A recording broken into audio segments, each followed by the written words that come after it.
नमस्कार दोस्तों, स्वागत है आप सभी लोग का आपके अपने YouTube channel live study Allahabad पर। तो दोस्तों, जैसा कि आपको पता है, प्रत्येक दिन शाम को 7 बजे से हम लोग उत्तर प्रदेश टीजीटी पीजीटी, बिहार शिक्षक भर्ती, Madhya Pradesh SET, Jharkhand TGT PGT, Uttarakhand lecturer और यूजीसी नेट के साथ साथ एलटी ग्रेड जीआईसी लेक्चरर और अन्य परीक्षाओं के प्रीवियस ईयर क्वेश्चन पेपर को देखते हैं। और साथ ही साथ इस सेशन में हम लोग ऐसे प्रश्नों का भी समावेश करते हैं जो प्रश्न इन परीक्षाओं के दृष्टिकोण से महत्वपूर्ण है। वही हमारी इकोनॉमिक्स की दूसरी क्लास लाइव स्टडी इलाहाबाद के मोबाइल एप्लीकेशन पे होती है, जहां पे हम लोग इकोनॉमिक्स के कंप्लीट कॉन्सेप्ट को पढ़ते हैं।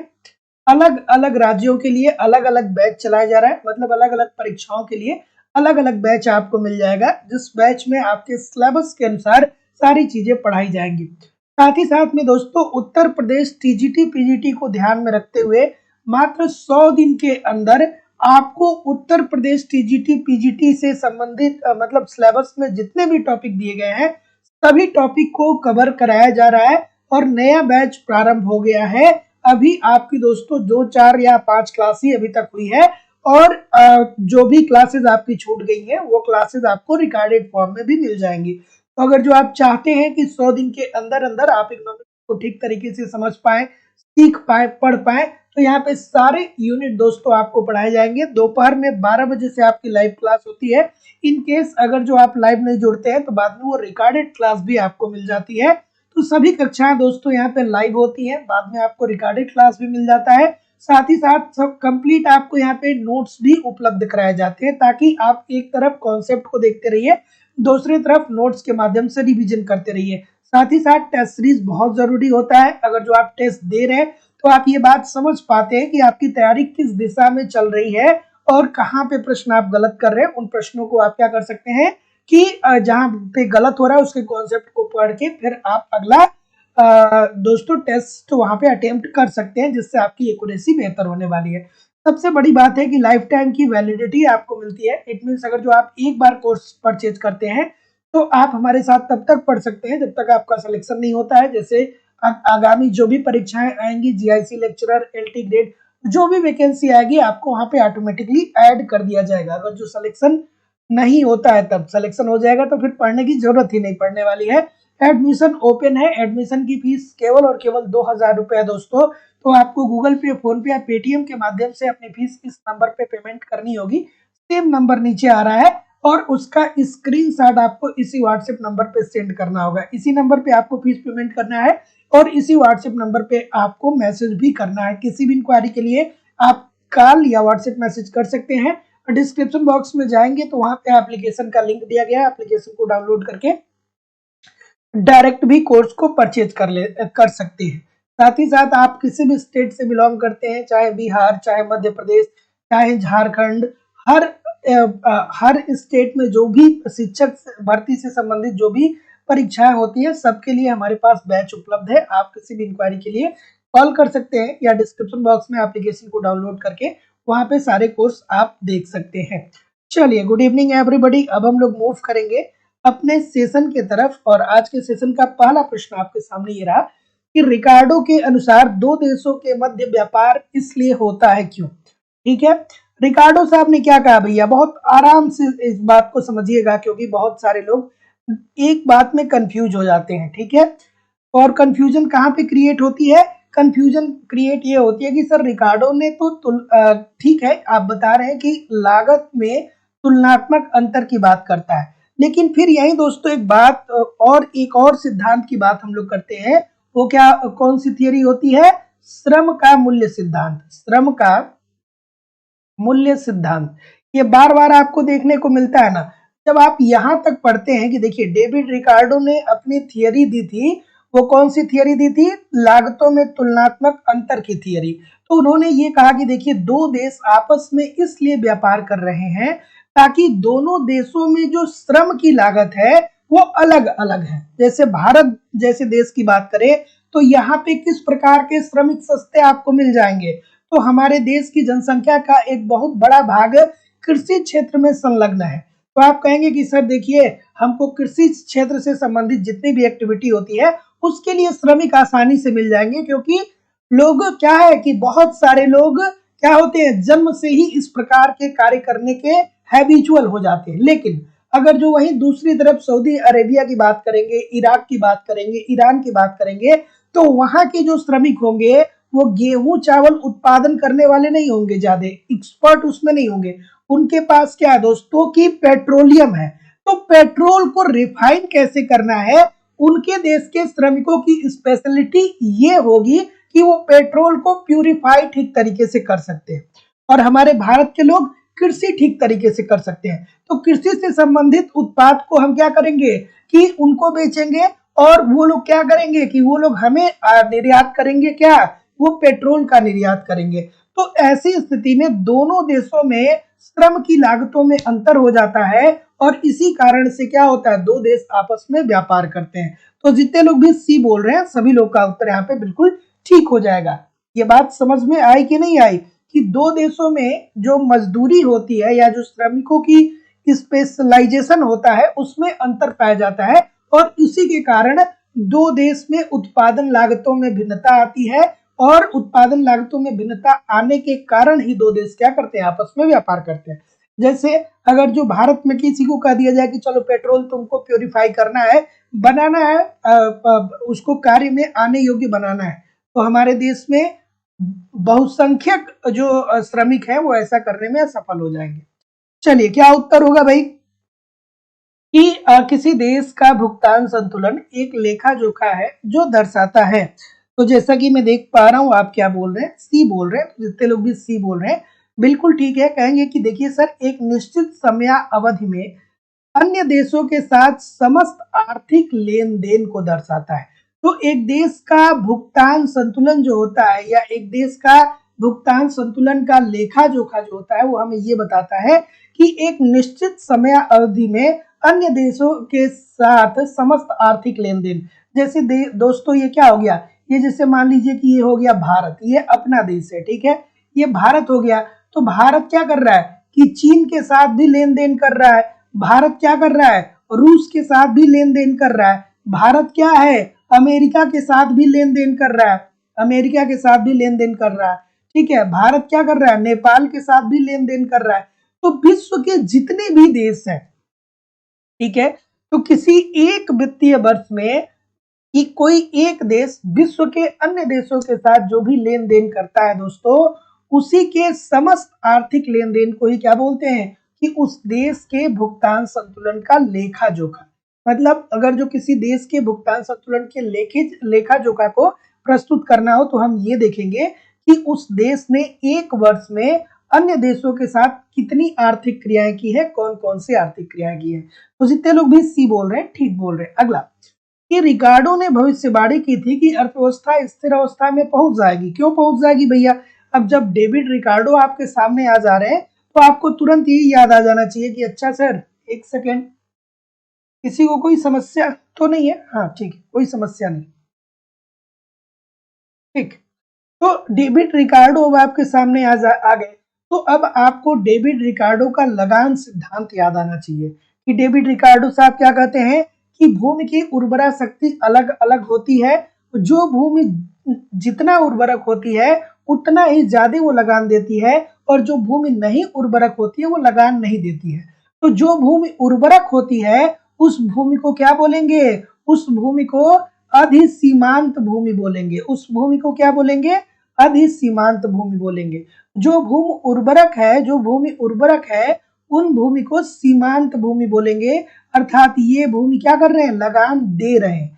और जो भूमि उर्वरक नहीं है वो लगान नहीं देगा, अर्थात इस भूमि को क्या बोलेंगे? सीमांत भूमि बोलेंगे। सीमांत भूमि जो होता है वो लगान नहीं देता है क्योंकि ये उर्वरक नहीं होता है। फिर रिकार्डो साहब ने क्या कहा कि भूमि की पूर्ति पूर्णतया बेलोचदार है क्योंकि भूमि पर एकमात्र कार्य किया जा सकता है वो उत्पादन किया जा सकता है, ठीक है।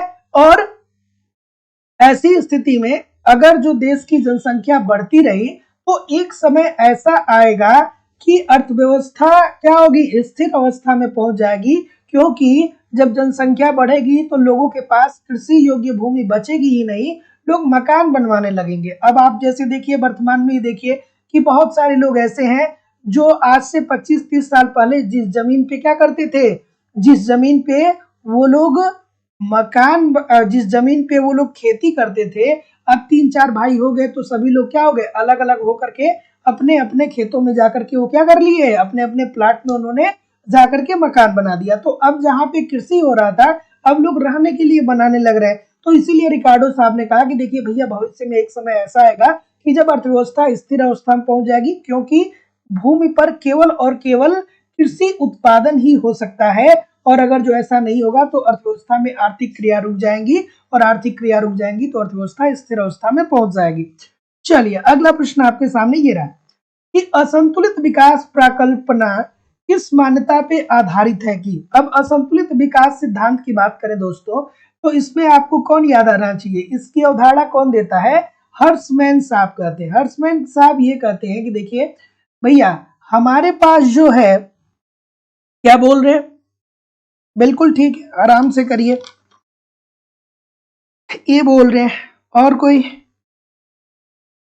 बिल्कुल ठीक है, बिल्कुल ठीक है। तो जितने लोग भी ए बोल रहे हैं भैया, आराम से देखिए, गलत हो रहा है, बहुत सारे लोग गलत कर रहे हैं, बहुत सारे लोग गलत कर रहे हैं। देखिए असंतुलित विकास सिद्धांत किसने दिया था, हर्समैन साहब ने दिया था। क्या कहा था उन्होंने, ये कहा कि देखिए भैया, हमारे देश में पूंजी और कुशल श्रम की पूर्ति जो है वो कम है। मतलब देश में पैसा और श्रम जो है वो सीमित मात्रा में है। देश में पैसा और श्रम जो है वो सीमित मात्रा में है।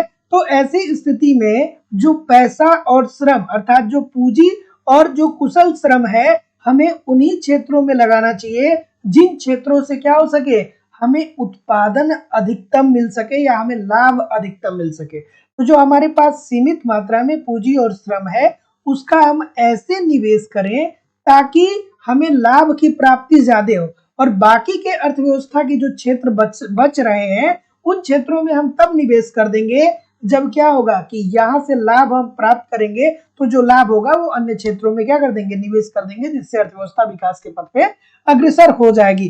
तो जितने लोग भी सी बोल रहे हैं, ये देखिए यहाँ पे असीमित लिखा है, असीमित नहीं सीमित की बात करते हैं, तो ये गलत हो जाएगा। तो जितने लोग भी बी बोल रहे हैं सर, सभी लोग का उत्तर यहाँ पे बिल्कुल ठीक हो जाएगा। और संतुलित विकास की बात कौन करता है, वो करते हैं दोस्तों हमारे रेगनर नर्स साहब। क्या कहते हैं, कहते हैं अर्थव्यवस्था में जितने भी क्षेत्र हैं, सभी क्षेत्रों में आप समान रूप से निवेश करिए, अर्थात प्राथमिक क्षेत्रों में समान रूप से करिए, द्वितीय क्षेत्र में समान रूप से करिए, तृतीय क्षेत्र में समान रूप से करिए। लेकिन हर्समैन साहब असंतुलित विकास के अंतर्गत ये नहीं कहते, कहते नहीं भैया, हमारे पास पूंजी और श्रम सीमित मात्रा में है, तो इस पूंजी और श्रम का आप इस प्रकार से उपयोग करिए कि कहीं ऐसा ना हो कि जो हमारे पास दुर्लभ है उसको क्या कर दें, हम नष्ट भी कर दें और हमें बहुत ज्यादा लाभ भी न मिले। ठीक है, चलिए बताइए सर अगला प्रश्न। द एफ्लुएंट सोसाइटी पुस्तक के रचयिता कौन है। तो जितने लोग भी यहाँ पे बी बोल रहे हैं, जेके गैलब्रेथ, सभी लोग का उत्तर यहाँ पे बिल्कुल ठीक है। ये प्रश्न तो मैंने एक बार नहीं बहुत बार बताया है कि द एफ्लुएंट सोसाइटी एक पुस्तक है, इसके जो रचयिता है वो कौन है, गैलब्रेथ साहब। और इसमें उन्होंने क्या बताया, आप मुझे कमेंट करके जरूर बताइए, मैंने बहुत बार आपको बताया।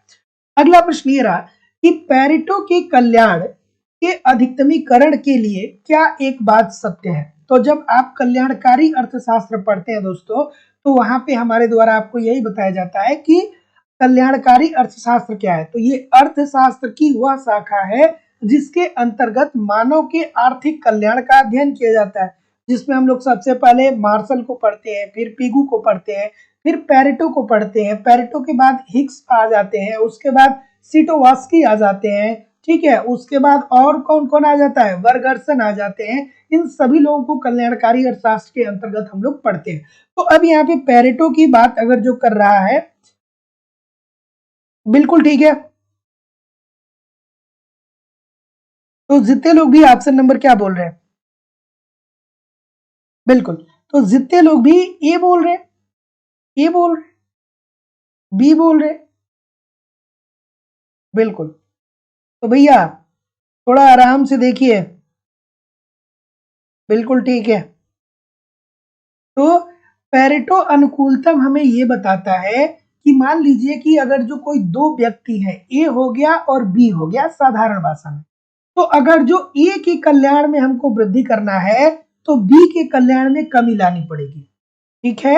अर्थात अगर जो दो लोग हैं, एक को लाभ पहुंचाना है तो दूसरे के लाभ में हमको क्या करना पड़ेगा, कमी करना पड़ेगा, ठीक है।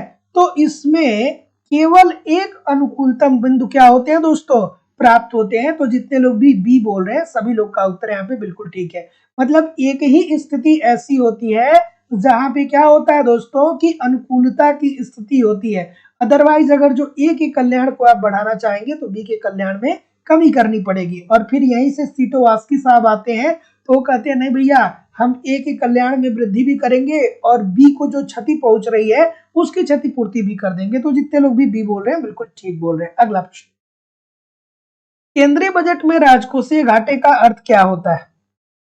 चलिए, केंद्रीय बजट में राजकोषीय घाटे का क्या अर्थ है, क्या उत्तर आ रहा है भाई। और क्लास को समय से ज्वाइन करिए, ठीक है। अब वो समय बहुत जल्दी आने वाला है कि कई सारी परीक्षाएं आपको देने को मिलेंगी। जितनी भी परीक्षाएं पेंडिंग में हैं, अब सारी परीक्षाएं धीरे धीरे आपको देने को मिलेंगी। तो इस तरीके से इस समय का ठीक तरीके से सदुपयोग करिए, है ना। चलिए, और एक बात हमेशा ध्यान में रखिएगा कि जिंदगी में जब सफल होना है ना, तो उसकी एक आवश्यक शर्त है कि आपको कई सारी असफलताओं से गुजरना पड़ता है और इसके साथ साथ आपको निरंतर प्रयास करना पड़ता है। तो अगर जो जिंदगी में आप असफलताओं से गुजर रहे हैं ना, तो ये मत सोचिए कि भैया आपका बैड लक है, ये प्रोसेस है। ये सफलता जो है ना, सफलता तक पहुंचने का ये प्रोसेस है। और ये जिन लोगों ने भी सफलता प्राप्त किया है दुनिया में, जो लोग भी 99% लोग ऐसे ही होंगे जो जिंदगी में बहुत बार असफल हुए लेकिन फिर भी प्रयास किए, निरंतर प्रयास किए, विषम परिस्थितियों में भी प्रयास किए, उनको एक दिन सफलता मिल गई और वो समाज में क्या हो गए, पथ प्रदर्शक हो गए। तो ऐसी स्थिति में अगर जो आप सफलता की तैयारी कर रहे हैं तो असफलता से नहीं घबराना है भैया, निरंतर अपना काम करते रहना है। कंडीशन कोई भी हो, स्थिति कोई भी हो, अपने ऊपर काम करना है, अपने ऊपर मेहनत करना है। क्योंकि भैया 2 महीना, 4 महीना, 6 महीने, साल भर, 2 साल बीतने में समय नहीं लगता है।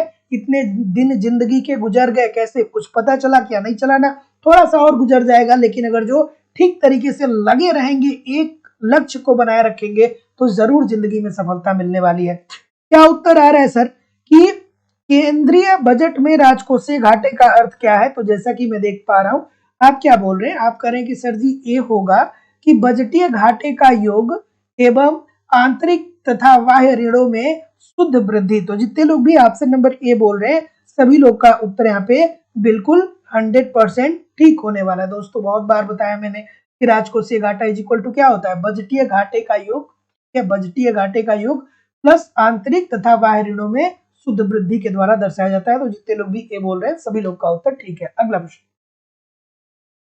किसी फर्म का और उद्योग का औसत आय वक्र एक ही होता है। बच्चों वाला प्रश्न है भाई, बच्चों वाला प्रश्न है कि नहीं है।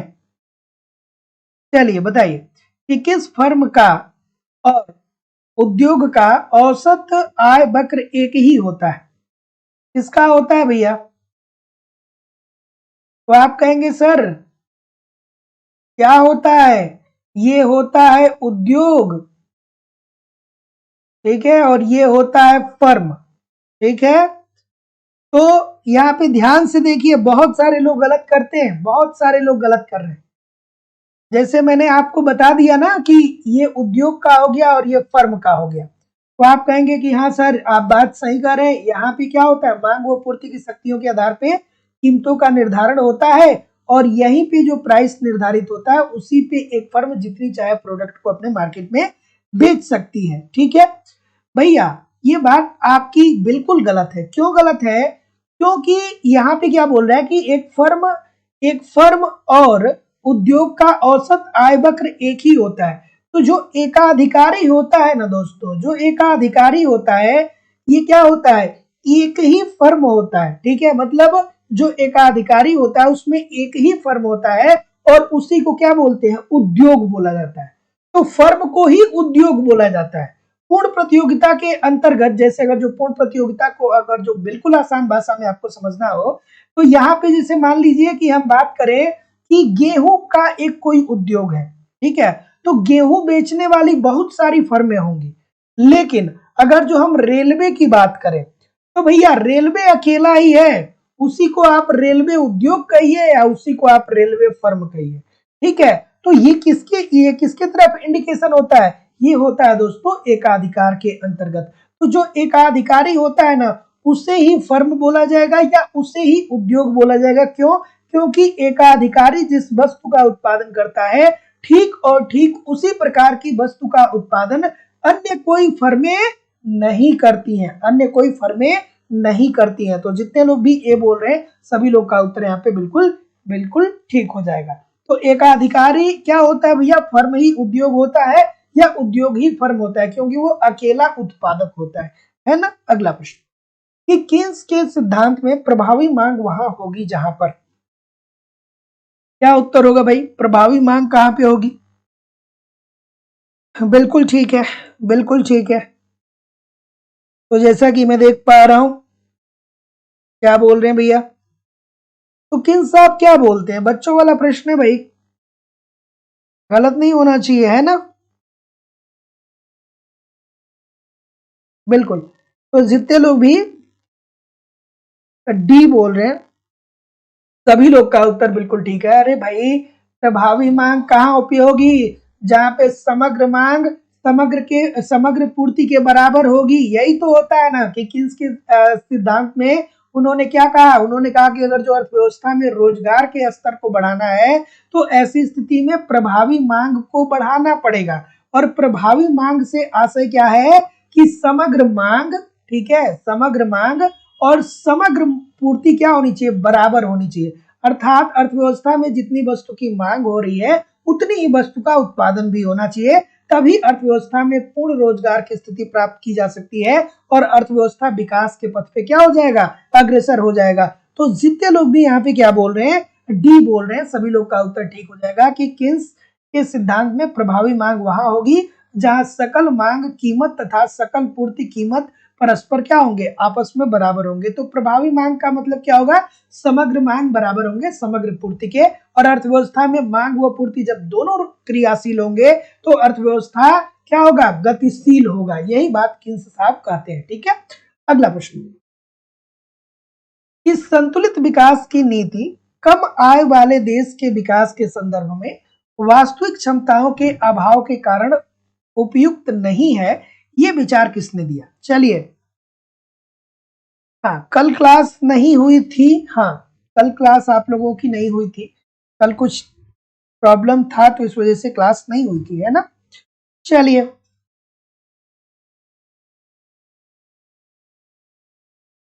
बिल्कुल ठीक है सर। आपकी थियरी क्लास नहीं होती है क्या? थियरी की क्लास होती है। आप अगर जो एडमिशन ले लिए हैं तो भी, और नहीं लिए हैं तो भी इस नंबर पे इंक्वायरी कर सकते हैं। और उत्तर प्रदेश टीजीटी पीजीटी और अन्य परीक्षाओं को ध्यान में रखते हुए एक टारगेट बैच प्रारंभ किया गया है, जिसमें दोस्तों 100 से एक 100 दिन से 120 दिनों के अंदर अंदर आपके पूरी इकोनॉमिक्स के कॉन्सेप्ट को वहां पे पढ़ाया जाएगा। 12 बजे से लाइव क्लास होती है। तो जिन लोगों ने एडमिशन लिया है वो वहां पे क्लास कर सकते हैं, उनको फिर दोबारा एडमिशन लेने की जरूरत नहीं है। बिल्कुल नया बैच प्रारंभ किया गया है, अभी 4 से 5 क्लास ही वहां पे हुई है। तो आप चाहेंगे तो वहां पे क्लास कर सकते हैं अगर जो आपने एडमिशन लिया है। और जो लोग एडमिशन नहीं लिए हैं वो यथाशीघ्र एडमिशन ले लीजिए।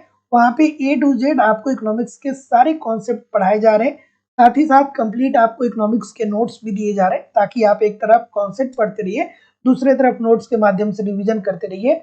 टेस्ट सीरीज, प्रीवियस ईयर के क्वेश्चन पेपर और करंट सब कुछ प्रोवाइड कराना हमारी जिम्मेदारी है।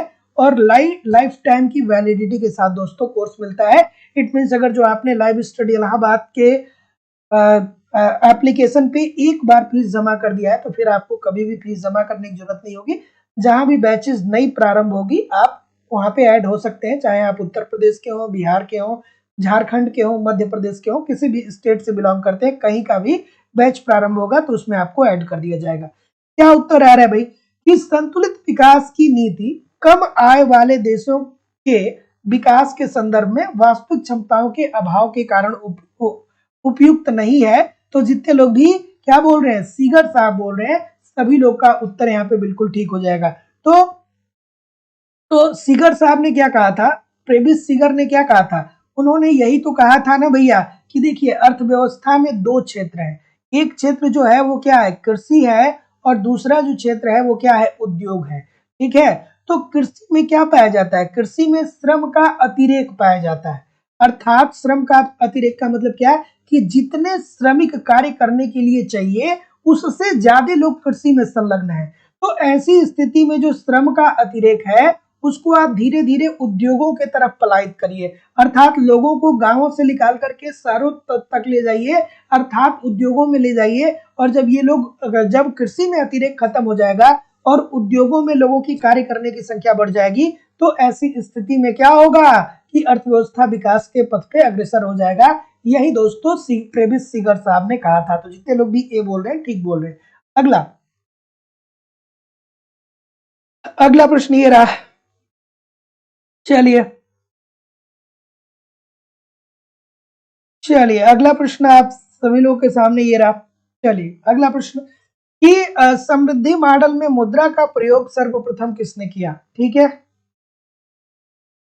बिल्कुल ठीक है, समृद्धि मॉडल में मुद्रा का प्रयोग सर्वप्रथम किसने किया।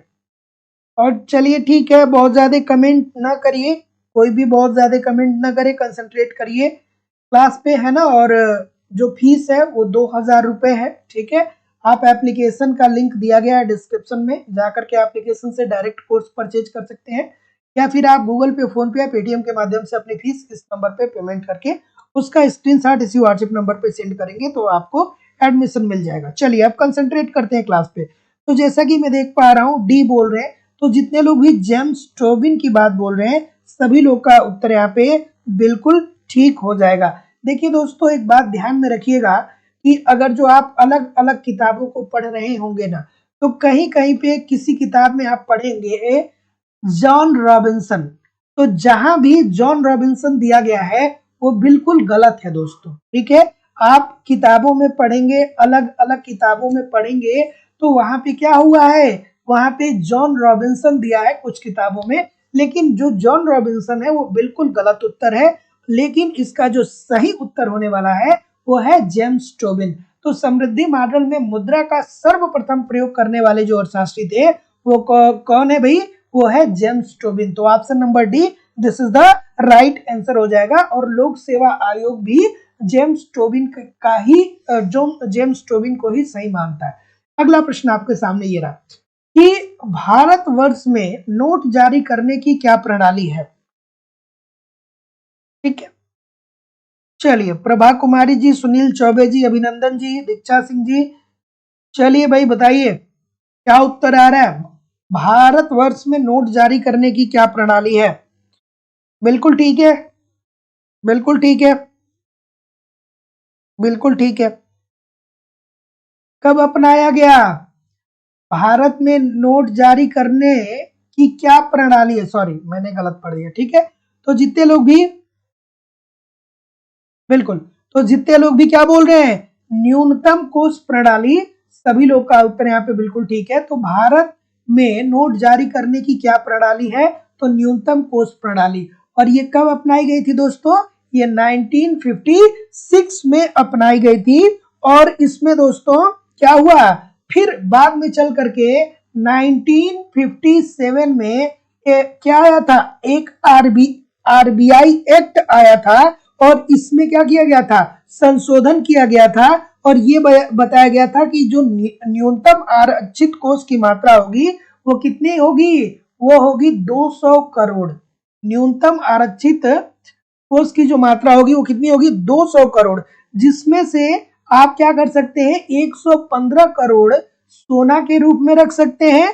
ठीक है, और 85 करोड़ आप प्रतिभूति के रूप में रख सकते हैं, प्रतिभूति के पास रख सकते, प्रतिभूति के रूप में रख सकते हैं। तो जितने लोग भी ऑप्शन नंबर सी बोल रहे हैं सभी लोग का उत्तर यहाँ पे बिल्कुल ठीक है। तो याद रखिएगा कि भारत में नोट जारी करने की प्रणाली क्या है, तो न्यूनतम कोष प्रणाली, और ये जो न्यूनतम कोष प्रणाली अपनाई जाती है 1956 में, लेकिन एक संशोधन होता है आरबीआई एक्ट 1957 के अंतर्गत, और यही बातें वहां पे बताई गई कि न्यूनतम कोष कितनी होनी चाहिए, 200 करोड़ होनी चाहिए। 200 में से 115 करोड़ जो होना चाहिए वो सोना के रूप में होना चाहिए, और 85 करोड़ विदेशी प्रतिभूतियों के रूप में होना चाहिए। तो जितने लोग भी सी बोल रहे हैं बिल्कुल ठीक बोल रहे हैं। अगला, मौद्रिक भ्रम तब महत्वपूर्ण होता है जब, अब ये मौद्रिक भ्रम क्या होता है? मौद्रिक भ्रम का मतलब ये होता है कि आपको लगता है कि आप अमीर हो रहे हैं, लेकिन वास्तविक रूप से आप अमीर नहीं हो रहे होते हैं। मुद्रा की वैल्यू कम हो रही होती है, ठीक है। मुद्रा का मूल्य कम होता है, ठीक है। मुद्रा का मूल्य कम होता है। क्यों कम होता है? क्योंकि वस्तुओं की कीमतें बढ़ती हैं, इसलिए मुद्रा का मूल्य कम होता है, ठीक है। तो जैसे आप याद करिए, आप कहेंगे कि हम जब बचपन में पढ़ते थे तो अपने समय में हम 20 रुपए फीस दे करके पढ़ते थे, 20 रुपए प्रति महीना फीस दे करके पढ़ते थे।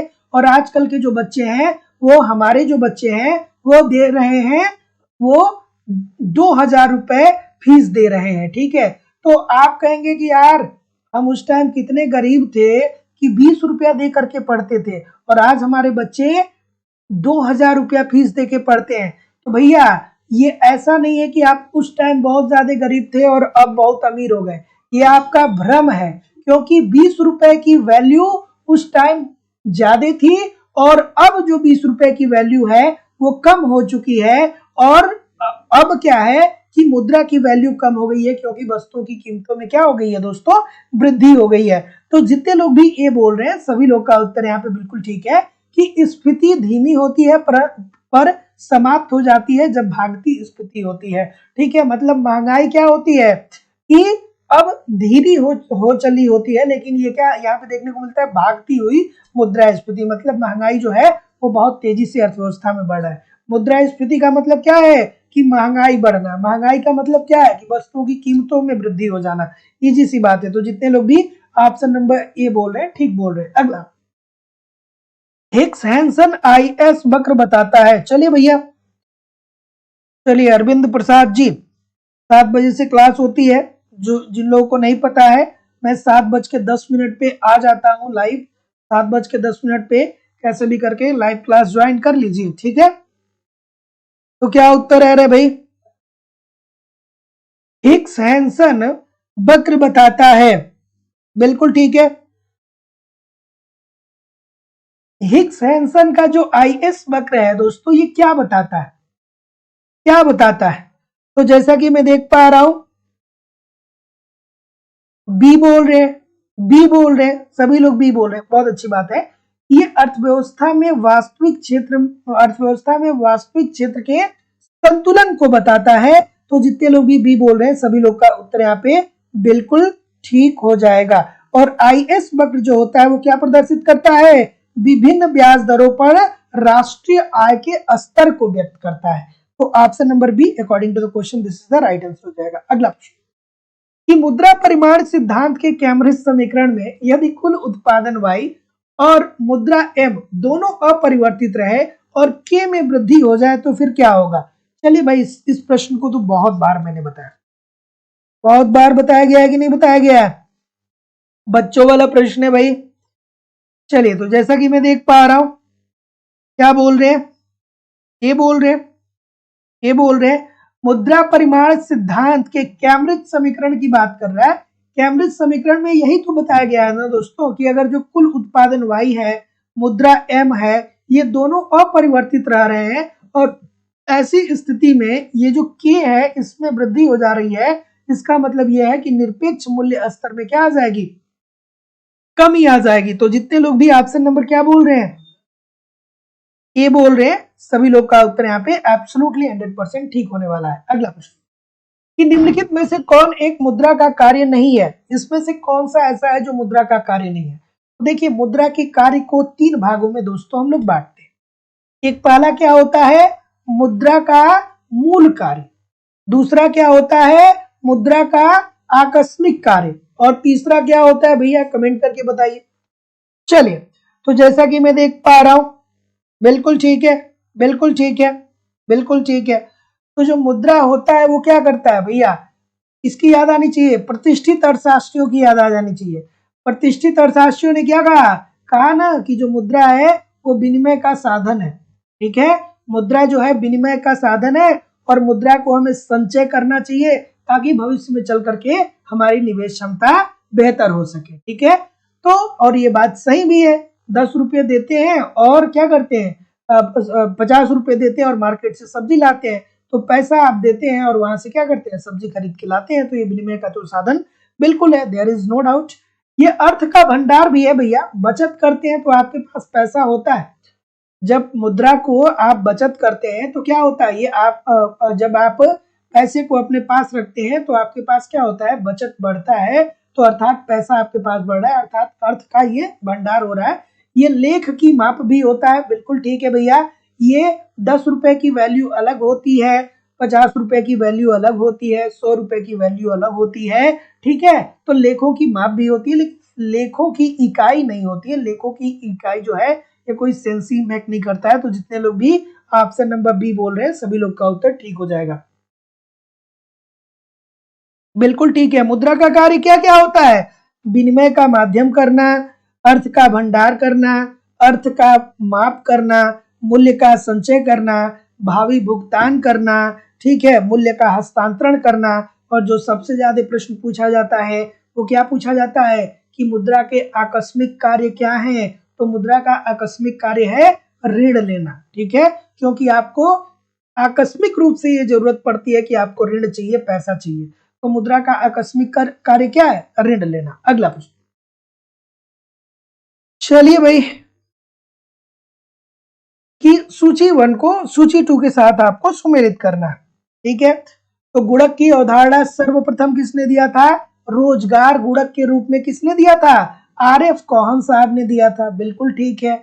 उसके बाद गुणक की अवधारणा को विकसित किसने किया था, निवेश गुणक के रूप में किसने विकसित किया था, किन्स ने विकसित किया था। गुणक होता क्या है, तो गुणक ये बताता है कि जब राष्ट्र के निर्यात में वृद्धि होती है तो उस देश के राष्ट्रीय आय में के गुना वृद्धि होती है। अर्थात जितना हम निर्यातों में वृद्धि करते हैं उससे कई गुना वृद्धि क्या हो जाती है, राष्ट्रीय आय में हो जाती है। तरलता जाल की बात करें तो किन्स साहब, तरलता जाल के अंतर्गत किन्स साहब क्या कहते हैं कि अगर जो अर्थव्यवस्था में मुद्रा की पूर्ति बढ़ाई जाती है तो जब मुद्रा की पूर्ति बढ़ेगी तो सबके पास पैसा होने लगेगा। तो जब सबके पास पैसा होने लगेगा तो लोग ऋण कम लेंगे, तो मुद्रा की पूर्ति बढ़ेगी तो ब्याज का दर जो होगा वो नीचे गिरेगा, लेकिन ब्याज का दर जो होगा वो ऋणात्मक नहीं हो सकता है। ठीक है, या ब्याज की दर कभी शून्य नहीं हो सकती है। तो तरलता जाल के अंतर्गत ये बात किन साहब ने कही थी। मुद्रा को तटस्थ किसने माना भैया, तो मुद्रा को तटस्थ मानने का कार्य किसने किया, पेटिनिकन ने किया था। बिल्कुल ठीक है। और तरलता विविधता की बात करें दोस्तों तो जेम्स टोबिन साहब ने, इसी में इन्होंने क्या कहा था कि मुद्रा को सर्वप्रथम आर्थिक समृद्धि की अवधारणा में इन्होंने शामिल किया था। तो जितने लोग भी क्या बोल रहे हैं, 2 3 4 1 बोल रहे हैं, ठीक बोल रहे हैं। अगला प्रश्न, चलिए अगला, कि निम्नलिखित में किसने बाजार मूल्य निर्धारण में समय तत्व का उपयोग किया। मतलब ऐसा कौन सा अर्थशास्त्री था जिसने ये कहा कि अगर जो बाजार में कीमतों का निर्धारण हो रहा है तो उसमें समय भी एक महत्वपूर्ण भूमिका अदा करता है। जैसे हम पढ़ते हैं ना कि मांग को प्रभावित करने वाले कारक क्या क्या होते हैं, तो हम लोग पढ़ते हैं कि भैया क्या होता है, उपभोक्ता की आय होता है। अगर जो उपभोक्ता की आय में परिवर्तन होगा तो उसकी मांग में भी परिवर्तन होगा। ठीक है, वस्तु की कीमत होता है, वस्तु की कीमतों में परिवर्तन से भी मांग में परिवर्तन होता है। लेकिन अब ये बात किसने कह दी कि भैया देखिए जो मांग होता है उसमें समय भी बहुत महत्वपूर्ण होता है। तो जितने लोग भी ऑप्शन नंबर क्या बोल रहे हैं, बी बोल रहे हैं, सभी लोग का उत्तर ठीक है कि मार्शल साहब ने कहा था कि देखिए जब आप किसी वस्तु की मांग करते हैं तो इसमें समय भी महत्वपूर्ण भूमिका अदा करता है। जैसे आप देखते हैं कि जब आप मार्केट में जाते हैं, बड़े बड़े शॉपिंग मॉल में जाते हैं, तो वहां पे ठंडियों में एक बार ठंडी में सेल लगता है और दूसरी बार गर्मी में सेल लगता है। तो जो ठंडी में सेल लगता है वो इसलिए लगता है कि गर्मी वाले कपड़े को कम दामों पर बेच दिया जाए ताकि जो जो कंपनियों ने पूंजी फंसा रखी है इस कपड़े के उत्पादन में, कम से कम उसकी लागत निकल जाएगी, तो अगले सेशन के लिए वो क्या करेगा, उत्पादन करेगा। तो ये जितनी भी सेलें लगती है उस ये सेल इसीलिए लगती है कि कंपनी ये चाहता है कि चलो भैया हम अपने पुराने वस्तु को कैसे भी करके बेच दें और कम से कम हमें पूंजी मिल जाएगी, तो अगले साल के लिए हम अपने उत्पादन को बढ़ा सकते हैं। तो समय महत्वपूर्ण भी दोस्तों होता है। अर्थात आप देखते हैं कि गर्मियों में ठंडियों के कपड़े थोड़े से सस्ते मिलते हैं और ठंडियों में गर्मियों के कपड़े थोड़े से सस्ते मिलते हैं। अगला अगला कि हैरेड मॉडल में निवेश मांग निम्नलिखित में से किसका फलन है? क्या उत्तर हो जाएगा भाई? बिल्कुल ठीक है कि हैरेड मॉडल में निवेश मांग निम्नलिखित में से किसका फलन होता है? बिल्कुल ठीक है। तो ऑप्शन नंबर ठीक है, बिल्कुल सही है। हाँ, तो इकोनॉमिक्स का पेपर कैसा था जो लोग बता रहे हैं कि पेपर दे के आए? इकोनॉमिक्स का पेपर कैसा था? कितना अच्छा हुआ इकोनॉमिक्स का पेपर? ठीक है, चलिए बताइए कि हैरेड मॉडल में निवेश मांग निम्न में से किसका फलन होता है? बिल्कुल, क्या बोल रहे हैं सर? तो जितने लोग भी ऑप्शन नंबर क्या बोल रहे हैं? सी बोल रहे, सी बोल रहे। तो जितने लोग भी सी बोल रहे हैं कि राष्ट्रीय आय में परिवर्तन की दर को, सभी लोग का उत्तर यहाँ पे बिल्कुल ठीक हो जाएगा। Option number D according to the question see this is the बिल्कुल ठीक हो जाएगा। ठीक है, ये क्या बताता है कि इस मॉडल में निवेश मांग राष्ट्रीय आय में परिवर्तन के दर का क्या होता है, फलन होता है। ठीक है, तो जितने लोग भी सी बोल रहे हैं बिल्कुल ठीक है। अब अगर जो आप हैरेड-डोमर मॉडल पढ़े होंगे तो आप जानते होंगे, नहीं पढ़े होंगे तो आप नहीं जानते होंगे। अगला प्रश्न कि निम्न में से किस अर्थशास्त्री ने जनसंख्या की प्रवृत्ति को आर्थिक विकास की प्रक्रिया को आरंभ करने में बाधक माना? चलिए ठीक है, क्या उत्तर आ रहा है भाई? बिल्कुल ठीक है, बिल्कुल ठीक है, बिल्कुल ठीक है कि निम्न में से किस अर्थशास्त्री ने जनसंख्या की प्रवृत्ति को आर्थिक विकास की प्रक्रिया को आरंभ करने में बाधक माना? देखिए, एक बात मैं बता दूं कि प्रश्न के जो पूछने का तरीका है वो हो सकता है कि थोड़ा बहुत, जैसे इसीलिए मैंने क्या किया था कि मैंने वो वाला बैच आप लोगों को नहीं पढ़ाया था। ठीक है, क्योंकि वो मुझे पता था कि उनके क्वेश्चंस का जो फॉर्मेट होता है वो थोड़ा-सा अलग होता है और उसमें समय हमें बहुत कम मिला था। तो इसके लिए मैंने उसके लिए क्या बोलते हैं कि अलग से कोई बैच लॉन्च नहीं किया था। लेकिन मैं एक बात ज़रूर बता सकता हूँ कि जितना मैं करवा रहा हूँ, आप किसी भी परीक्षा को दे करके आइएगा, बशर्ते उस प्रश्न को धैर्य से पढ़िएगा ना, तो सब कुछ आपको मिल जाएगा, है ना? हो सकता है कि प्रश्न को थोड़ा-सा क्या कर दे कि तोड़-मरोड़ के दे दे और बीच-बीच में इस प्रकार के सेशन में लाता ही हूँ आपके लिए। और जब आप परीक्षा दे करके आते हैं ना, तब आपको पेपर बहुत हार्ड लगता है परीक्षा के समय पे। वही पेपर आप 2 दिन बाद, 3 दिन बाद देखिएगा तो और आप जब मिलाएँगे तो आपको लगेगा कि यार ये पेपर तो आसान था, हो सकता था। हम क्या हो गए, हमको थोड़ी-सी घबराहट होने लगी, हम घबराने लगे। तो ये चीज़ें आपके हो सकती हैं कि आपके साथ घटित हुई हो। बाकी आप 2-4 दिन बाद जब पेपर को देखेंगे तो वो पेपर आपको आसान लगेगा। ठीक है, क्योंकि एग्ज़ामिनेशन हॉल में चीज़ें क्या होती हैं कि अलग तरीके से चलती हैं। चलिए, क्या उत्तर आ रहा है भाई?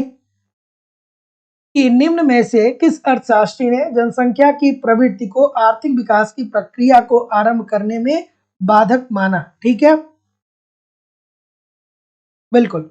तो जितने लोग भी बी बोल रहे हैं, लेवेंस्टीन की बात बोल रहे हैं, बिल्कुल ठीक है। लेवेंस्टीन साहब ने क्या कहा कि जो अल्प विकसित देश होते हैं, यहाँ पे क्या होता है कि जब विकास की मतलब अल्प विकसित देशों में जब क्या होता है कि जनसंख्या बढ़ती है, तो जनसंख्या बढ़ने के कारण उस देश की प्रति व्यक्ति आय क्या होती है, बहुत न्यूनतम स्तर पे आती है, अर्थात जीवन निर्वाह स्तर पे आती है और ऐसी स्थिति में वो रोटी कपड़ा और मकान की व्यवस्था कर पाता है, तो निवेश क्षमता उसकी कम होती है। जब निवेश क्षमता कम होगी तो ऐसी स्थिति में वो क्या करेगा, वो निवेश कहाँ कर पाएगा, उत्पादन कहाँ कर पाएगा, तो आय कम था, आय उसका कम ही बना रहेगा। ठीक है, इस प्रश्न का उत्तर करिए।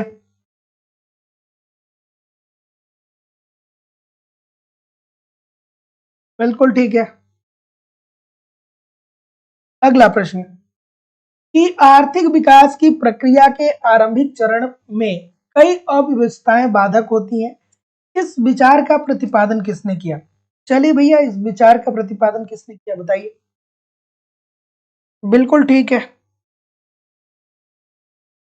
बिल्कुल ठीक है। तो जैसा कि मैं देख पा रहा हूं, डी बोल रहे हैं, और कोई डी के अलावा? सी बोल रहे हैं, और कोई? रोजेस्टीन रोडान की बात बोल रहे हैं। कितने प्रकार की अव्यवस्थाओं की बात किया था इन्होंने? तीन प्रकार की अव्यवस्थाओं की बात किया था। उत्पादन फलन की अविभाज्यता, मांग की अविभाज्यता, और बचतों में पूर्ति की अविभाज्यता। तो जितने लोग भी सी बोल रहे हैं, सभी लोग का उत्तर यहाँ पे बिल्कुल 100% ठीक होने वाला है। अगला प्रश्न कि जनसंख्या की वृद्धि दर प्रभावित करती है। जनसंख्या की वृद्धि दर क्या प्रभावित करती है बताइए भाई। जनसंख्या की वृद्धि दर प्रभावित करती है, तो जैसा कि मैं देख पा रहा हूं, और देखिए मैं बार बार आप लोगों से बोलता हूं कि किसी भी 50 क्लास को हमारी ठीक तरीके से आप पढ़ लीजिए और किसी भी परीक्षा के पेपर से मिला लीजिए, आपको मैक्सिमम चीजें मिल जाएंगी। क्योंकि हम लोग इतने सारे प्रश्न को कर रहे हैं, यार इकोनॉमिक्स में क्या बदल जाएगा। ठीक है, वो बात सही है। मैं बार बार इसीलिए बोलता हूं कि आपको धैर्य से और कंसंट्रेशन से प्रश्न आसान होने के बावजूद भी पढ़ना चाहिए। क्योंकि पेपर में बस आपके साथ यही कर सकता है कि प्रश्न को थोड़ा सा तोड़ मरोड़ सकता है ना। अदरवाइज यार मैं आपको इतने सारे क्वेश्चन व्यष्टि से, समष्टि से, अंतरराष्ट्रीय व्यापार से, भारतीय अर्थव्यवस्था से, मुद्रा एवं बैंकिंग से, ऐसा कोई पार्ट नहीं है जिससे आप बहुत सारे प्रश्नों का रिवीजन नहीं करते। ठीक है, तो इस बात को भी थोड़ा सा समझिए, आराम से कंसंट्रेट होकर के धैर्य बना करके प्रश्न को पढ़िए। अगला प्रश्न कि जनसंख्या की वृद्धि दर प्रभावित करती है, तो जितने लोग भी ऑप्शन नंबर डी बोल रहे हैं कि सर समृद्धि की प्राकृतिक दर को, समृद्धि की वास्तविक दर को, और समृद्धि की वांछित दर को, तीनों को, तो जितने लोग भी डी बोल रहे हैं सभी लोग का उत्तर यहाँ पे बिल्कुल ठीक हो जाएगा। अब ऐसे प्रश्नों के लिए आपको कॉन्सेप्ट तो पढ़ना पड़ेगा। अगर जो आप ये सोचे कि रट्टा मार के हो जाएगा तो नहीं होगा दोस्तों, क्योंकि बहुत सारी चीजें ऐसी इकोनॉमिक्स में जहां पे अगर जो आप कॉन्सेप्ट ठीक तरीके से नहीं पढ़ेंगे तो फंस जाएंगे, पक्का फंस जाएंगे। अगला कि विकासशील अर्थव्यवस्था में प्रभावी मांग की अपर्याप्तता के कारण निवेश सीमित रहता है। इस विचार की आलोचना निम्नलिखित में से किस अर्थशास्त्री ने किया? अब ये प्रभावी मांग की बात कौन करता है? आपको याद आना चाहिए ना कि प्रभावी मांग की बात कौन करता है? किन्स साहब कहते हैं। ठीक है, क्या कहते हैं? कहते हैं कि अगर जो अर्थव्यवस्था को विकास के पथ पे लाना है तो प्रभावी मांग में वृद्धि करनी होगी, अर्थात अर्थव्यवस्था के समग्र मांग और समग्र पूर्ति को बढ़ा करके एक दूसरे के साथ बराबर करना पड़ेगा। समग्र मांग और समग्र पूर्ति क्या होनी चाहिए? बराबर होनी चाहिए। तो अर्थव्यवस्था में समग्र मांग और समग्र पूर्ति बराबर बना रहे, अर्थात लोग बहुत सारे वस्तुओं की मांग भी करें, लोग बहुत सारे वस्तुओं का उत्पादन भी करें, वही प्रभावी मांग होता है। लेकिन इसकी आलोचना किसने कर दी भाई बताइए। बिल्कुल ठीक है, तो जितने लोग भी क्या बोल रहे हैं, जितने लोग भी रैगनर नर्स की बात बोल रहे हैं, सभी लोग का उत्तर यहाँ पे बिल्कुल ठीक हो जाएगा कि विकासशील अर्थव्यवस्था में प्रभावी मांग की अपर्याप्तता के कारण निवेश सीमित रहता है। इस विचार की आलोचना निम्न में से किस अर्थशास्त्री ने कर दिया? तो रैगनर नर्स साहब ने कर दिया। ठीक है, क्योंकि उन्होंने, रैगनर नर्स साहब ने प्रभावी मांग की बात नहीं की, उन्होंने मांग पक्ष और पूर्ति पक्ष को ले लिया। ठीक है, उन्होंने अलग अलग डिस्क्राइब कर दिया गरीबी के दुष्चक्र में, एक तरफ मांग पक्ष को रख के दूसरी तरफ पूर्ति पक्ष को रख के, तो उन्होंने प्रभावी मांग की अवधारणा को थोड़ा सा क्या कर दिया? आलोचना इसका कर दिया। तो जितने लोग भी सी बोल रहे हैं बिल्कुल ठीक बोल रहे हैं। अगला प्रश्न हैरड के समृद्धि मॉडल में जीए समृद्धि की वास्तविक दर को दर्शाता है, जीडब्ल्यू समृद्धि की वांछित दर को दर्शाता है तथा जीएन समृद्धि की प्राकृतिक दर को दर्शाता है। समृद्धि दर स्थिर जो होगा वो किस बिंदु पे होगा? समृद्धि दर किस बिंदु पे स्थिर होगा? बिल्कुल ठीक है। क्या उत्तर आएगा भाई? अब ये इजी सा प्रश्न है। कहां पे होता है संतुलन? कहां पे होता है भैया? कहां पे होता है? G A is equal to G N पे होता है ना। तो जितने लोग भी ऑप्शन नंबर ए बोलेंगे सभी लोग का उत्तर यहाँ पे बिल्कुल ठीक है। अर्थात समृद्धि की वास्तविक दर बराबर होनी चाहिए किसके? समृद्धि की प्राकृतिक दर के। ठीक है, तो अगर जो समृद्धि की वास्तविक दर बराबर होगी समृद्धि के प्राकृतिक दर के, इसका मतलब कि समृद्धि की दर क्या है? स्थिर है। अब इसको दोस्तों मैंने हैरड डोमर मॉडल में एक बार नहीं कई बार मैं वहां पे पढ़ा चुका हूं। ठीक है, तो दोस्तों उत्तर प्रदेश टीजीटी पीजीटी को ध्यान में रखते हुए एक नया बैच चालू किया गया है जहां पर आपको 100 दिन के आसपास में कंप्लीट इकोनॉमिक्स कवर करा दिए जाएंगे। वहां पे आपको बिल्कुल आपके सिलेबस के अनुसार ए टू जेड इकोनॉमिक्स के सारे कॉन्सेप्ट सिंपल सटीक साधारण भाषा में पढ़ाए जा रहे हैं। दोपहर में 12 बजे से क्लास होती है। अगर जो आप 12 बजे से लाइव क्लास नहीं ज्वाइन कर पाएंगे तो रिकॉर्डेड क्लास आपको मिल जाएगी ताकि आप जब चाहेंगे क्लास को देख सकते हैं। वहां पे आपको नोट्स भी मिल रहा है ताकि एक तरफ क्लास देखते रहिए, दूसरी तरफ नोट्स के माध्यम से रिवीजन करते रहिए। टेस्ट सीरीज दिया जा रहा है ताकि टेस्ट दीजिए, समझ पाइए कि आखिरकार कहाँ पे गलती हो रही है, उस गलती को कैसे सुधार करना है। प्रीवियस ईयर के क्वेश्चन पेपर और करेंट सब कुछ प्रोवाइड कराना हमारी जिम्मेदारी है। और सबसे बड़ी बात है कि लाइफ टाइम की वैलिडिटी आपको मिलती है। इट मीन्स एक बार एडमिशन लेंगे तो आप हमारे साथ तब तक पढ़ सकते हैं जब तक आपका सिलेक्शन हो नहीं जाता है। एडमिशन की फीस केवल और केवल 2000 रुपए है।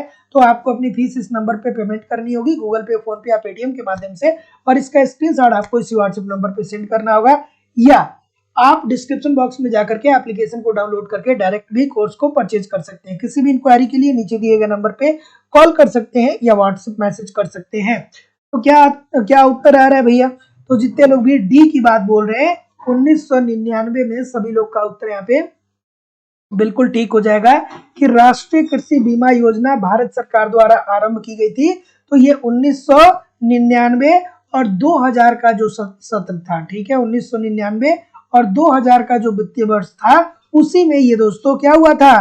प्रारंभ किया गया था।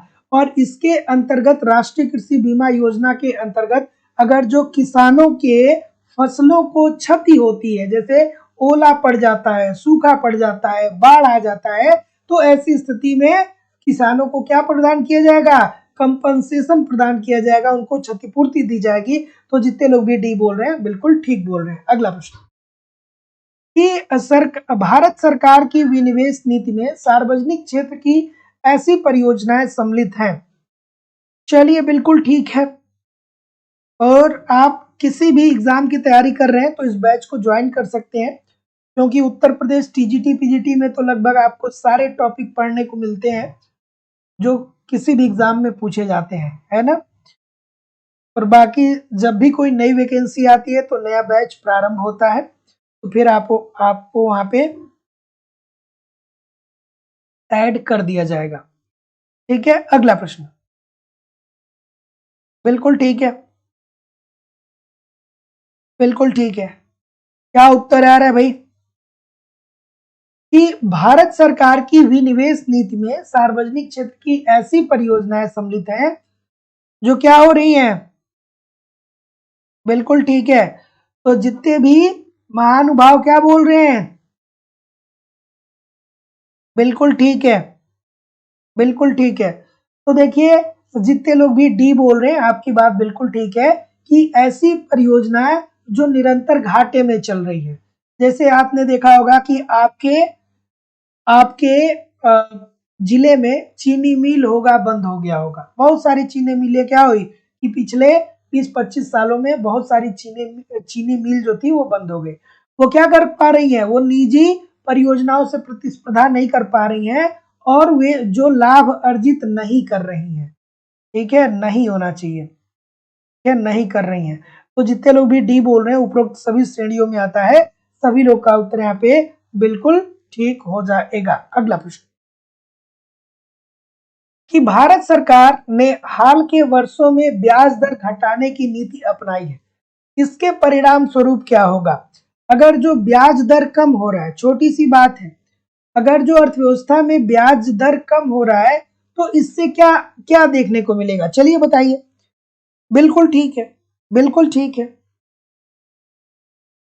बिल्कुल ठीक है।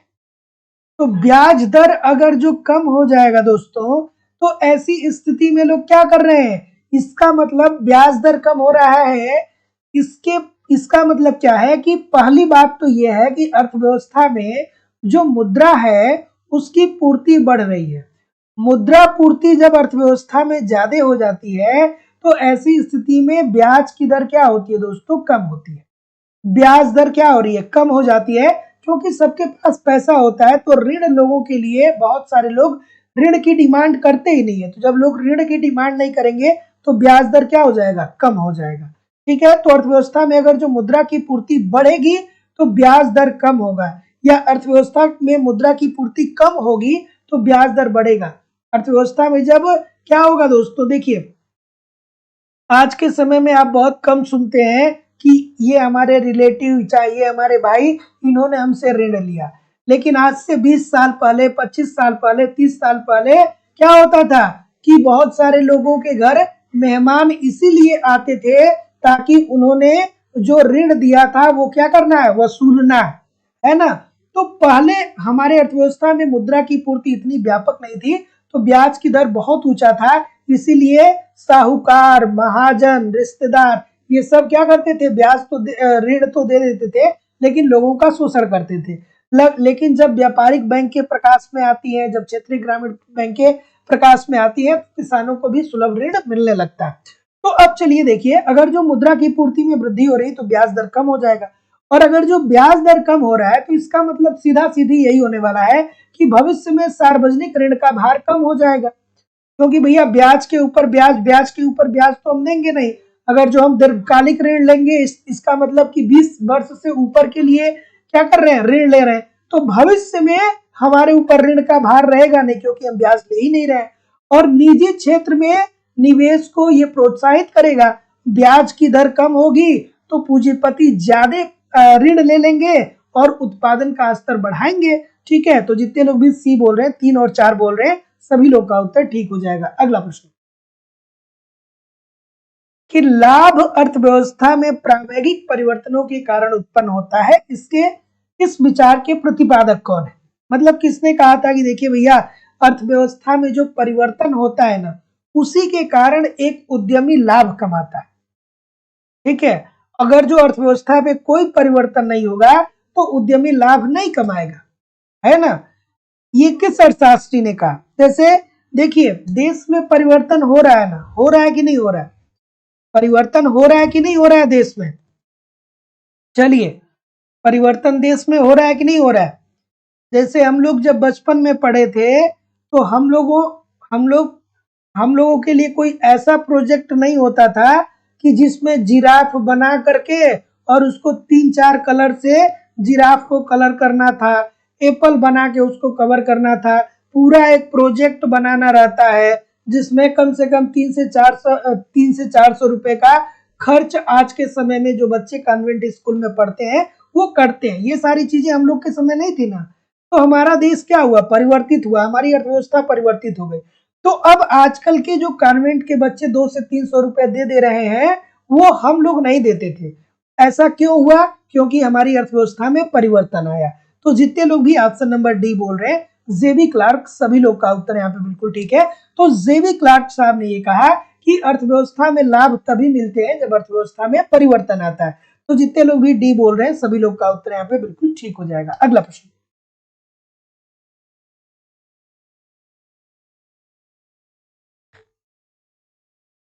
अगला कि जब मांग की मूल्य लोच इकाई से कम होती है तो सीमांत आय होगी। आज ही दोस्तों मैंने आपको पढ़ाया था, आज ही जो लोग भी एप्लीकेशन पे क्लास किए होंगे, आज ही ये टॉपिक मैंने आपको पढ़ाया था।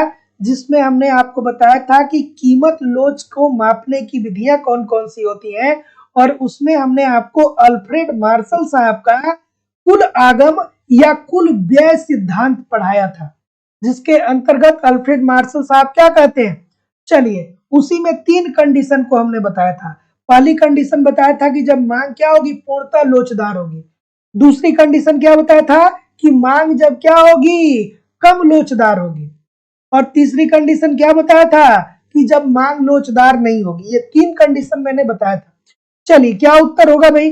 तो जितने लोग भी ऑप्शन नंबर क्या बोल रहे हैं, बी बोल रहे हैं, ऋणात्मक बोल रहे हैं, सभी लोग का उत्तर यहाँ पे बिल्कुल ठीक हो जाएगा। D, this is the right answer हो जाएगा। दोस्तों, 3 कंडीशन आज ही हमने पढ़ाया है आप लोगों को, तो जो लोग भी क्लास किए होंगे वो बहुत अच्छे से इस बात को जानते होंगे। पहला, ईडी इज इक्वल टू 1 के, जब इकाई के बराबर होता है। इसमें क्या होता है, पूर्णतः लोचदार मांग की बात होती है। ईडी क्या होता है दोस्तों, जब ग्रेटर देन 1 के होता है, और ईडी जो जब क्या होता है, लेस देन 1 के होता है। तो ये तीनों बातें आपको समझ में आनी चाहिए। तो जितने लोग भी ऑप्शन नंबर बी बोल रहे हैं ऋणात्मक होता है, बिल्कुल ठीक है। अगला, यदि मांग वक्र अति प्रबलय हो तो मांग वक्र प्रत्येक बिंदु बाईं से दाहिनी ओर प्रदर्शित करती है। चलिए भाई बताइए। और जो लोग भी एडमिशन अभी तक नहीं लिए, एडमिशन ले सकते हैं। वहां पे सारी क्लास आपको रिकॉर्डेड भी मिल जाएगी। जो भी अभी 4-5 क्लास नया जो बैच स्टार्ट हुआ है, उसमें 4-5 ही क्लास हुई है। क्लास रिकॉर्डेड मिल जाएगी, आप रिकॉर्डेड देख सकते हैं।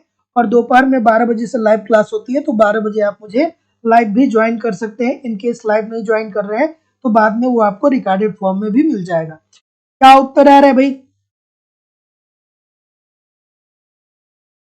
यदि मांग वक्र आयतीय अति प्रबलय हो तो प्रत्येक बिंदु बाईं से दाहिनी ओर प्रदर्शित होता है। क्या उत्तर होगा भाई। ये तो बच्चों वाला प्रश्न है भाई, पढ़ा होगा, बहुत बार पढ़ा होगा, बहुत बार मैंने बताया भी है। ये क्या होता है, ये डीडी वक्र होता है। तो ये किधर होता है भैया, कुल व्यय के ना। तो यदि मांग वक्र अति प्रबलय है तो प्रत्येक बिंदु बाईं से दाहिनी ओर प्रदर्शित करेगा क्या, कि कुल व्यय जो है वो क्या है, स्थिर है। अर्थात स्थिर कुल व्यय को ये प्रदर्शित करता है। तो जितने लोग भी सी बोल रहे हैं बिल्कुल ठीक है। और दोस्तों, इतने सारे लोग क्लास देख रहे हैं, फिर भी लाइक और शेयर की संख्या बहुत कम है। सभी लोगों से निवेदन है कि आप वीडियो को थोड़ा सा लाइक कर दीजिए। आज मैंने बोला नहीं है कि लाइक कर दीजिए, तो मैं देख पा रहा हूँ कि बहुत कम लाइक है। चलिए ठीक है। पल्लवी माथुर जी, मालती सोलंकी जी, अरुणिमा तिवारी जी, अनीस पंडित जी, दीक्षा सिंह जी, मीनू यादव जी, कुमारी जानवी जी, तस्नीम खान जी। चलिए बताइए भाई। शिवानी श्रीवास्तव जी, प्रदुम्न जी, चंद्रजीत यादव जी, नसीम फातिमा जी, पलक उपाध्याय जी, वृष्टि जी, लाल बहादुर जी। चलिए भाई बताइए क्या उत्तर आ रहा है। सभी लोगों से निवेदन है कि आप वीडियो को थोड़ा सा लाइक कर दिया करिए। चलिए, क्या उत्तर आ रहा है सर, कि बाजार का संतुलन स्थिर है जब मांग वक्र। तो क्या होता है भाई, ये बोल रहे हैं, ये बोल रहे हैं। तो जितने लोग भी क्या बोल रहे हैं, सी बोल रहे हैं कि ये बोल रहे हैं, ठीक है। चलिए, चलिए थोड़ा आराम से करिए, बहुत सारी गलतियां हो रही हैं। बिल्कुल ठीक है, बिल्कुल ठीक है। तो जितने लोग भी ऑप्शन नंबर क्या बोल रहे हैं, सी बोल रहे हैं, ठीक बोल रहे हैं कि बाजार का संतुलन स्थिर होता है जब मांग वक्र क्या होता है, पूर्ति वक्र के ढाल से अधिक होता है या पूर्ति वक्र के ढाल से कम होता है। भैया कितने लोग गलत कर रहे हैं। ये पूर्ति वक्र के ढाल से कम होता है ना भाई, ये पूर्ति वक्र के ढाल से क्या होता है, कम होता है ना। आपने अगर जो पढ़, क्या बोल रहे हैं, क्या बोल रहे हैं भैया, कुछ इस तरीके का आपने अगर जो पढ़ा होगा तो आपको याद आ रहा होगा। ठीक है, यहाँ पे वस्तु की मात्रा दी होती है, यहाँ पे क्या दिया गया होता है, यहाँ पे मूल्य दिया गया होता है। ये क्या होता है दोस्तों, ये एस एस वक्र होता है, ये डी डी होता है, और यहाँ पे ई बिंदु पे संतुलन होता है। तो यहाँ पे ए होगा ना दोस्तों। तो जितने लोग भी क्या बोल रहे हैं, ये बोल रहे हैं, सभी लोग का उत्तर यहाँ पे बिल्कुल ठीक होने वाला है। अगला प्रश्न,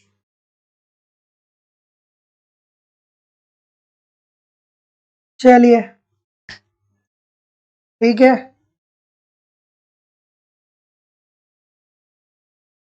क्या उत्तर आ रहा है?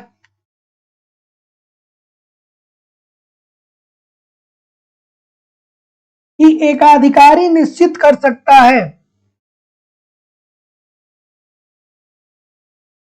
और देखिए एक बात मैं आप लोगों को बता दूं कि जिंदगी में अगर जो आप किसी को मोटिवेट न कर पाओ तो किसी को डिमोटिवेट नहीं करना, ये भी एक प्रकार का अपराध होता है। क्योंकि बहुत सारे लोग जो जिंदगी जी रहे हैं वो एक उम्मीद पे जी रहे हैं कि आज नहीं तो कल सफलता मिल जाएगी। और ये बात मैं बिल्कुल कह रहा हूं दोस्तों कि कंपटीशन बहुत है, कंपटीशन में कमी नहीं है, लेकिन जो जो भी ईमानदारी से पढ़ेगा सबका सिलेक्शन होगा। जो जो भी ईमानदारी से पढ़ेगा सबका सिलेक्शन होगा। लेकिन सफलता पाने के लिए त्याग करने की क्षमता बहुत कम लोगों के पास होती है। ठीक है, सफलता प्राप्त करने के लिए त्याग करने की क्षमता बहुत कम लोगों के पास होती है। जो ये त्याग कर जाता है वो सफल हो जाता है। और बहुत सारे लोग ऐसे हैं जो निरंतर हमारे साथ तैयारी कर रहे हैं, पढ़ रहे हैं और लगे हुए हैं। पिछली वैकेंसी में बहुत सारे लोगों का हुआ, आप ही के बीच से बहुत सारे लोगों का हुआ। तो कभी भी यार जिंदगी में किसी को अगर जो आप मोटिवेट न कर पाए तो डिमोटिवेट न करिए। उसका भी क्या होगा, ये भी एक अपराध की श्रेणी में आएगा। हो सकता है कि कोई आपकी एक शब्दों के वजह से उसकी पूरी जिंदगी खराब हो जाए। हो सकता है कि नहीं हो सकता? आप तो यूं ही बोल दिए कि अरे आजकल क्या होता है, लेकिन ये एक शब्द हो सकता है कि उसकी जिंदगी खराब कर दे। क्योंकि सभी लोग मेंटली रूप से उतने सुदृढ़ नहीं होते हैं, उतने सक्षम नहीं होते हैं। कभी कभी क्या होता है ना कि इंसान दूसरे की भी बात को मान लेता है। तो इस बात को समझिए, है ना, इस बात को समझिए भाई कि आप क्या कर रहे हैं, गलत कर रहे हैं। अगर जो कभी भी पब्लिकली प्लेटफॉर्म पे जिंदगी में कुछ भी आसान नहीं है भाई। क्या आसान है? जो ये बोलता है कि कंपटीशन बहुत कठिन है, तो कंपटीशन बहुत कठिन है ना, तो फॉर्चून की दुकान भी अगर जो आप खरीद करने जाएंगे, जहाँ पे साबुन बेचेंगे, जहाँ पे तेल बेचेंगे, जहाँ पे और सारी चीजें बेचेंगे, तो दुकान करना भी बहुत कठिन बात है। आस पड़ोस वाले चलने नहीं देंगे। जिसका आस पास में दुकान चलता रहेगा, किराना स्टोर, ग्रोसरी स्टोर, वो चलने नहीं देगा, है ना। एक बार 2-4 लाख रुपए का सामान लाएंगे दुकान में, अगर जो 2-4 लाख रुपए का सामान लाए, 15 दिन में वो सामान नहीं बिका, 1 महीने में वो सामान नहीं बिका, तो 1 महीने बाद वो सामान खराब होने लगेगा और आपका 2-4 लाख रुपए डूब जाएगा। लेकिन अगर जो अपने आप को आप क्या किए हैं, तपाए हुए हैं, संघर्ष कर रहे हैं, तो जिंदगी में जब भी मंच मिलेगा आपकी एक अलग पर्सनालिटी निखर के आएगी। एक अलग चीजें होने वाली हैं जिंदगी में, जहां पे पूरी दुनिया आपको देखने वाला है। तो प्लीज कृपया करके कोई भी ऐसी बातें न किया करिए जिससे कोई डिमोटिवेट हो, है ना। तो आजकल के समय में क्या करना है कि किराने की दुकान चलाना भी कठिन है। आप तैयारी कर रहे हैं तो सॉफ्टवेयर बनाने तो आता नहीं होगा तो तैयारी ठीक से करेंगे नहीं, सॉफ्टवेयर बना नहीं पाएंगे, किराने का स्टोर चलेगा नहीं। चाय की दुकान करने पे ऑलरेडी कंपटीशन आ गया। तो जिंदगी में तो हर जगह कंपटीशन है भाई। तो जिस खेल के खिलाड़ी हैं उसी खेल में लगिए। चलिए क्या उत्तर आ रहा है? तो जितने लोग भी क्या बोल रहे हैं, जितने लोग भी क्या बोल रहे हैं, सी बोल रहे हैं। सभी लोग का उत्तर यहाँ पे बिल्कुल ठीक है कि एकाधिकारी निश्चित कर सकता है। क्या निश्चित कर सकता है? एकाधिकारी एट अ टाइम, एक बार में, या तो अपनी कीमतों को बढ़ा सकता है या तो अपने उत्पादन को बढ़ा सकता है। ठीक है, दोनों एक साथ नहीं बढ़ाएगा। एकाधिकारी के पास दो कंडीशन होता है। पहली कंडीशन ये होता है कि जितनी वस्तु की मांग है उतना उत्पादन न किया जाए, मतलब मांग ज्यादा है और पूर्ति कम कर दिया जाए, जिससे क्या हो कि वो अपने वस्तुओं की कीमतों को ऊंचा करके अधिकतम लाभ कमा ले। ये पहली कंडीशन है।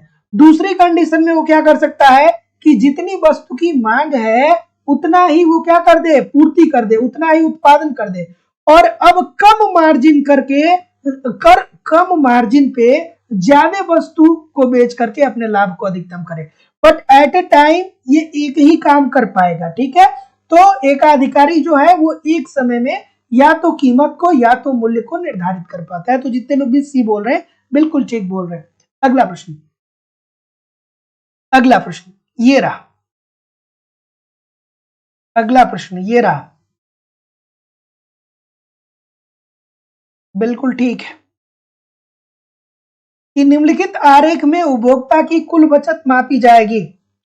और मैं जो लोग भी तैयारी कर रहे हैं भैया, जिंदगी में कुछ ऐसा ही करिएगा जो एजुकेशन फील्ड से जुड़ा होगा, क्योंकि आपने जिंदगी में बहुत मेहनत किया है ना। जिंदगी में बहुत मेहनत आपने किया है और इसी पे मेहनत करने की जरूरत है। इन केस अगर जो कुछ ऐसी परिस्थिति आपकी जिंदगी में आ गई कि नहीं भैया आप कुछ करना ही है, तो एजुकेशन फील्ड में ही करिएगा, क्योंकि आपके पास तजुर्बा है। बहुत सारे लोग दिल्ली चले जाएंगे, कहेंगे हम ओ लेवल सीख लेंगे, सॉफ्टवेयर डेवलपर बन जाएंगे, हजारों करोड़ों सीख के बैठे हैं दिल्ली में दुकान दुकान लगा करके, उसमें कंपटीट नहीं हो पाएगा।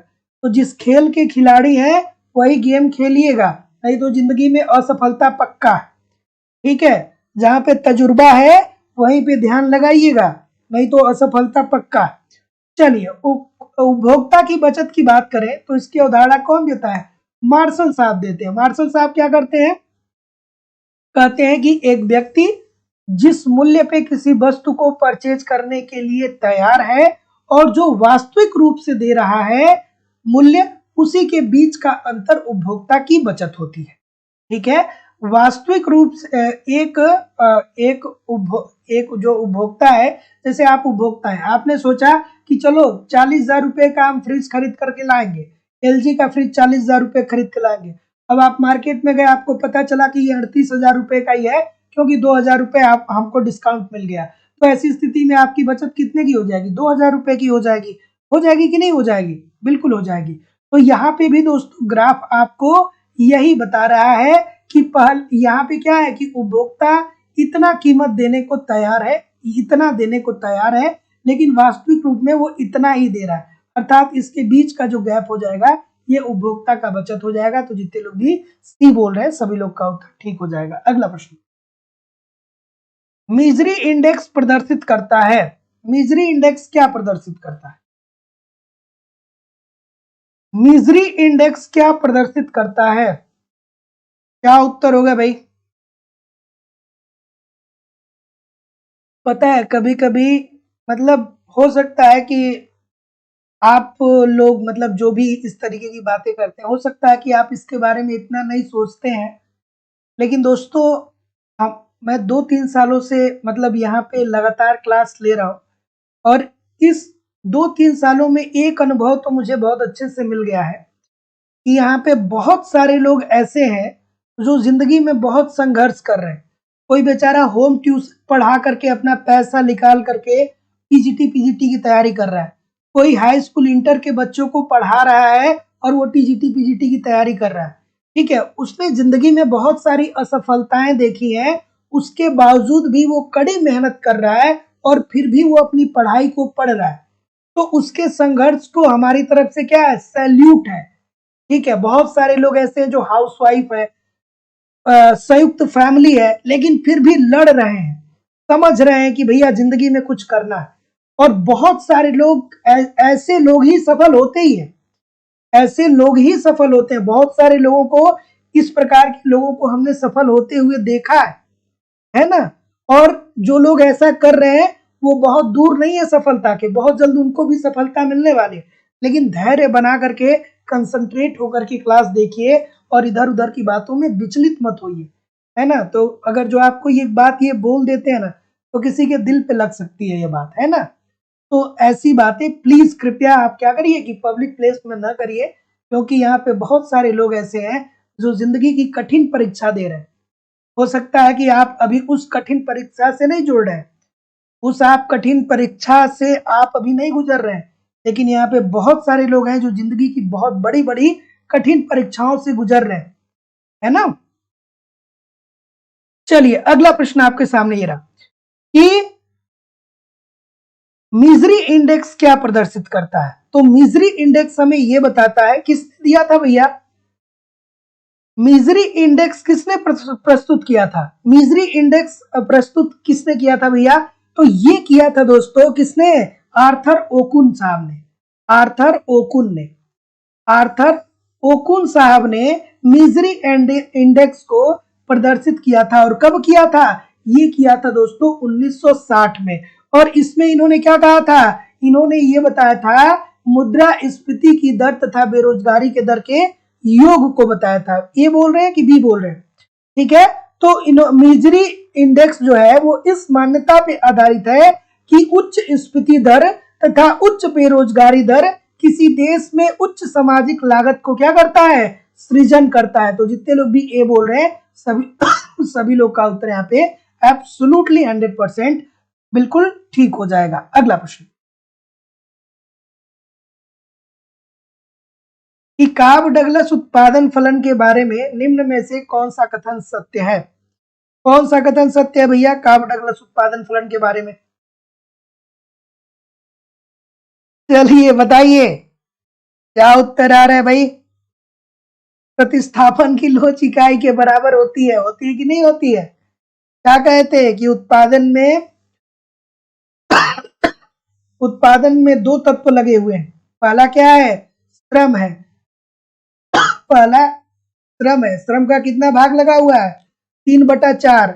और प्लस पूंजी का कितना भाग लगा हुआ है? पूंजी का जो भाग लगा है 1/4। ठीक है, इसको कैलकुलेट करेंगे, एक हो जाएगा।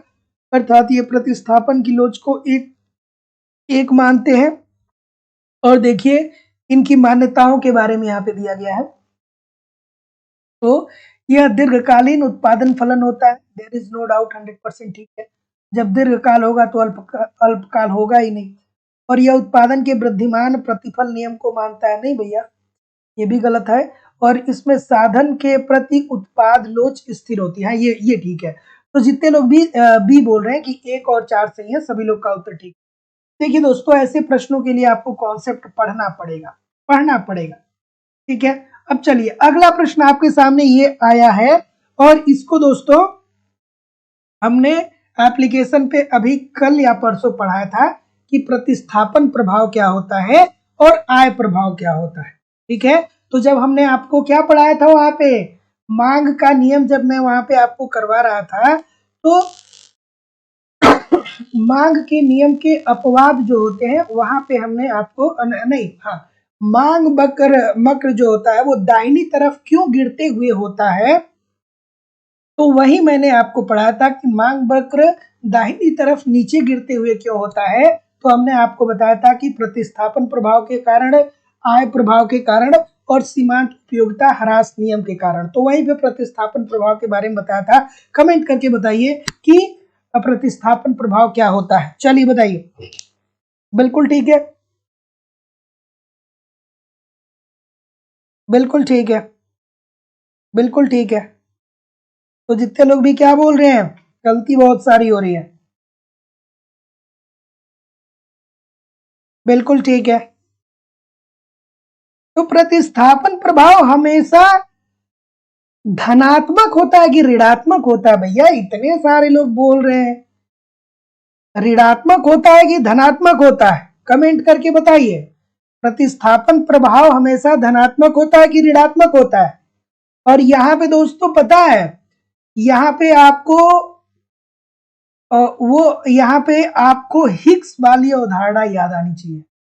ठीक है, मैं भी थोड़ा सा इस प्रश्न को मिस कर दिया। मैंने मांग के नियम के अनुसार थोड़ा सा आपको बताने का प्रयास किया, लेकिन ये जो हिग्स साहब ने जो थियरी दिया था उसी में इन्होंने जब वास्तविक आय परिवर्तन की बात की थी तब वहां पे प्रतिस्थापन प्रभाव जो होता है उसकी बात ये कर रहे हैं। ठीक है, हिग्स का जो प्रतिस्थापन प्रभाव है उसकी बात हो रही है, इस बात को ध्यान में रखिएगा। ठीक है, क्या उत्तर आ रहा है भैया? बिल्कुल ठीक है, बिल्कुल ठीक है, बिल्कुल ठीक है, ठीक है। तो जितने लोग भी क्या बोल रहे हैं, जितने लोग भी ए बोल रहे हैं, सभी लोग का उत्तर यहाँ पे बिल्कुल ठीक है कि प्रतिस्थापन प्रभाव क्या देखने को मिलता है, ऋणात्मक देखने को मिलता है। तो जितने लोग भी ये बोल रहे हैं सभी लोग का उत्तर यहाँ पे बिल्कुल ठीक है। थोड़ा सा दोस्तों सच बताऊं तो मुझे इस प्रश्न में थोड़ा सा मेरा जो माइंड है वो दो तरीके से काम कर रहा है ना। दो तरीके से मेरा माइंड यहाँ पे काम कर रहा है। तो मुझे ऐसा लगता है कि चलिए ठीक है, मैं इसको कल फिर दोबारा इस प्रश्न को करवाऊंगा, है ना। इस प्रश्न को मैं दोबारा कल जरूर करवाऊंगा, क्योंकि मुझे ऐसा लग रहा है कि थोड़ा सा संशय है, मैं थोड़ा सा कुछ कुछ चीजों को मिस कर रहा हूँ यहाँ पे। मैं इसको दोबारा करवाऊंगा पक्का। कल कल शायद ये पहला प्रश्न ही होगा प्रतिस्थापन प्रभाव के संदर्भ में, क्योंकि यहाँ पे पता है हिग्स की बात कर रहा है। जो हिग्स साहब ने जो थियरी दी थी वास्तविक आय में परिवर्तन वाला, उसके अंतर्गत जो प्रतिस्थापन प्रभाव की वो बात करते हैं, उसकी बात हो रही है। तो थोड़ा सा मैं मिस कर रहा हूं, मैं इसको करवाऊंगा अगले सेशन में जरूर। बिल्कुल ठीक है। हाँ ठीक है, मुझे भी पता है कि भैया आपको ये बात पता है कि प्रतिस्थापन प्रभाव ऋणात्मक होता है, मुझे भी पता है, लेकिन कुछ चलिए।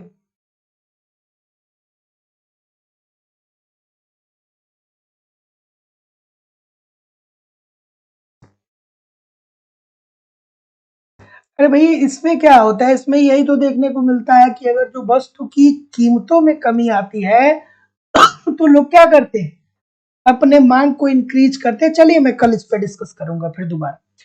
चलिए कि ऊर्ध्वाधर पूर्ति वक्र विशेषता है, तो जैसा कि मैं देख पा रहा हूं आप क्या बोल रहे हैं, डी बोल रहे हैं। बिल्कुल ठीक है, बिल्कुल। तो ऊर्ध्वाधर पूर्ति वक्र विशेषता, ऊर्ध्वाधर पूर्ति वक्र की क्या विशेषता होती है, ये पाया जाता है दोस्तों अति अल्पकालीन बाजार में, ठीक है। और अति अल्पकालीन बाजार में जो पूर्ति होती है वो पूर्तियां बेलोचदार होती है, क्योंकि उद्यमी के पास या साहसी के पास इतना नहीं समय होता है कि वो क्या कर सकता है, उत्पादन के कारकों में परिवर्तन कर सकता है, ठीक है। और इसी के परिणाम स्वरूप वस्तु की कीमत मांग की दशाएं क्या होती हैं, नियंत्रित होती हैं। तो जितने लोग भी ऑप्शन नंबर डी बोल रहे हैं सभी लोग का उत्तर यहाँ पे बिल्कुल ठीक हो जाएगा। अगला प्रश्न, द्विपक्षीय एकाधिकार में कौन सी बातें ठीक है द्विपक्षीय एकाधिकार के लिए। जिन लोगों ने भी चैनल को सब्सक्राइब नहीं किया है, आप चैनल को सब्सक्राइब करके बेल आइकन को क्लिक कर लीजिए।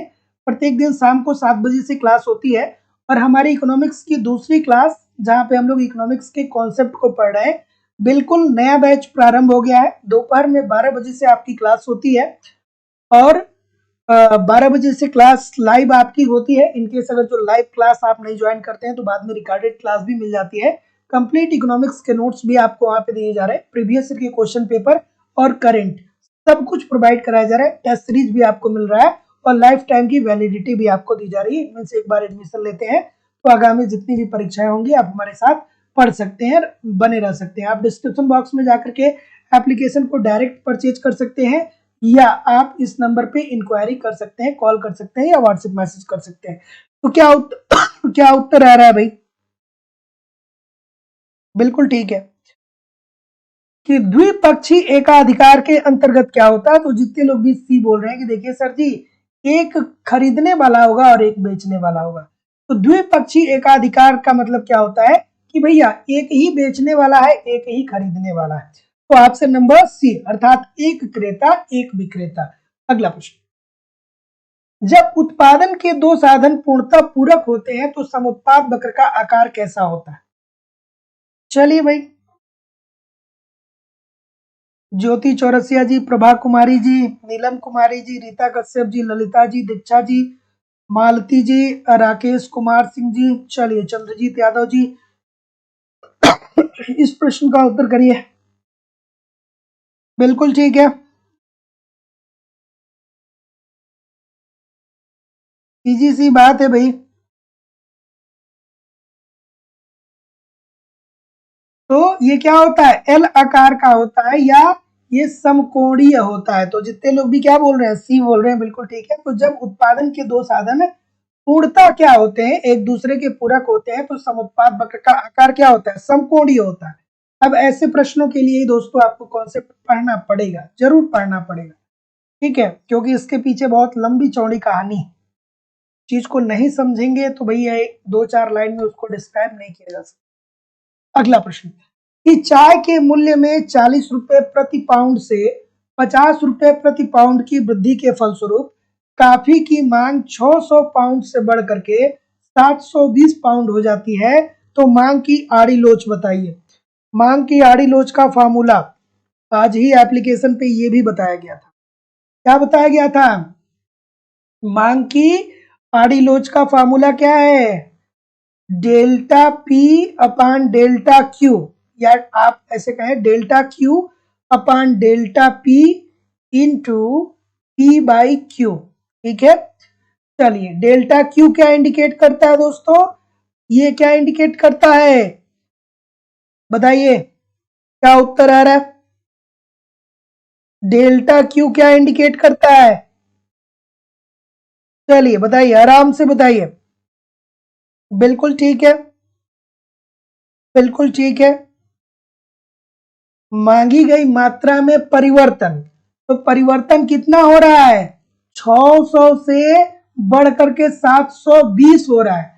तो मांगी गई मात्रा में परिवर्तन 600 से बढ़ के 720 हो रहा है, अर्थात कितना बढ़ रहा है? 120 बढ़ रहा है। ठीक है, अपान अगर जो बात करेंगे दोस्तों तो कीमतों में परिवर्तन, डेल्टा पी क्या है? कीमतों में परिवर्तन। तो ये 40 के जगह पे क्या हो रहा है? 50 हो रहा है, अर्थात 10 की कीमत बढ़ रही है। यही तो बढ़ रही है ना, 10 रुपए बढ़ रहा है। उसके बाद दोस्तों पी जो है ये मूल कीमत होता है। पी जो होता है वो क्या होता है? मूल कीमत, अर्थात इसे 40, और क्यू जो है वो मूल मात्रा होती है। तो मूल मात्रा कितना दिया गया है? 600। मूल मात्रा 600 दिया गया है, तो कितना आएगा भैया? इसको जब कैंसिल आउट करेंगे तो 0 से 0, 0 से 0। ठीक है, तो ऐसी स्थिति में 6 दूना 12। ठीक है, तो अच्छा ऐसे नहीं दिया है ना, ये भिन्न के रूप में दिया है। एक सेकंड रुक जाइए, भिन्न के रूप में दिया है ना, ठीक है, तो वैसे भी कर देंगे। चलिए, तो इसको जब हम सॉल्व कर रहे हैं तो क्या आ रहा है भैया? एक सेकंड रुक जाइएगा। 120 बटा 10 गुणे 40 बटा 600। कोई समस्या है क्या यार इसमें? हम्म? ये क्या इसको लिख सकते हैं? 6 बटा 5 गुणे 2 बटा 3, 3 दूनी 6, 2 दूना 4, 4 बटा 5 आएगा भाई, 4 बटा 5 आएगा, डी आएगा। जो लोग भी बी बोल रहे हैं गलत बोल रहे हैं, ये डी आएगा, है ना, 4 बटा 5 आएगा। तो जितने लोग भी डी बोल रहे हैं सभी लोग का उत्तर यहाँ पे बिल्कुल ठीक हो जाएगा कि चाय के मूल्य में 40 रुपए प्रति पाउंड से 50 रुपए प्रति पाउंड की वृद्धि के फलस्वरूप कॉफी की मांग 600 पाउंड से बढ़ के 720 पाउंड हो जाती है। तो मांग की आड़ी लोच क्या होती है? तो मांग की आड़ी लोच निकालने का फॉर्मूला क्या होता है? Delta Q upon delta P into P by Q. Delta Q क्या है? मांगी गई मात्रा में परिवर्तन, और कितना परिवर्तन हो रहा है? 600 से बढ़ करके कितना हो रहा है? 720 पाउंड हो रहा है। तो इसका मतलब कि 120 की वृद्धि हो रही है। और उसके बाद डेल्टा पी अर्थात कीमत में परिवर्तन, अर्थात 40 रुपए की जगह पे अब 50 रुपया हो रहा है, अर्थात 10 रुपए का परिवर्तन हो रहा है। तो अपान 10 कर देंगे इंटू ये क्या है? ये वाली पी क्या है? ये मूल कीमत है, जो कितना दिया गया है? 40। और और केवल क्यू जो है वो क्या इंडिकेट करता है?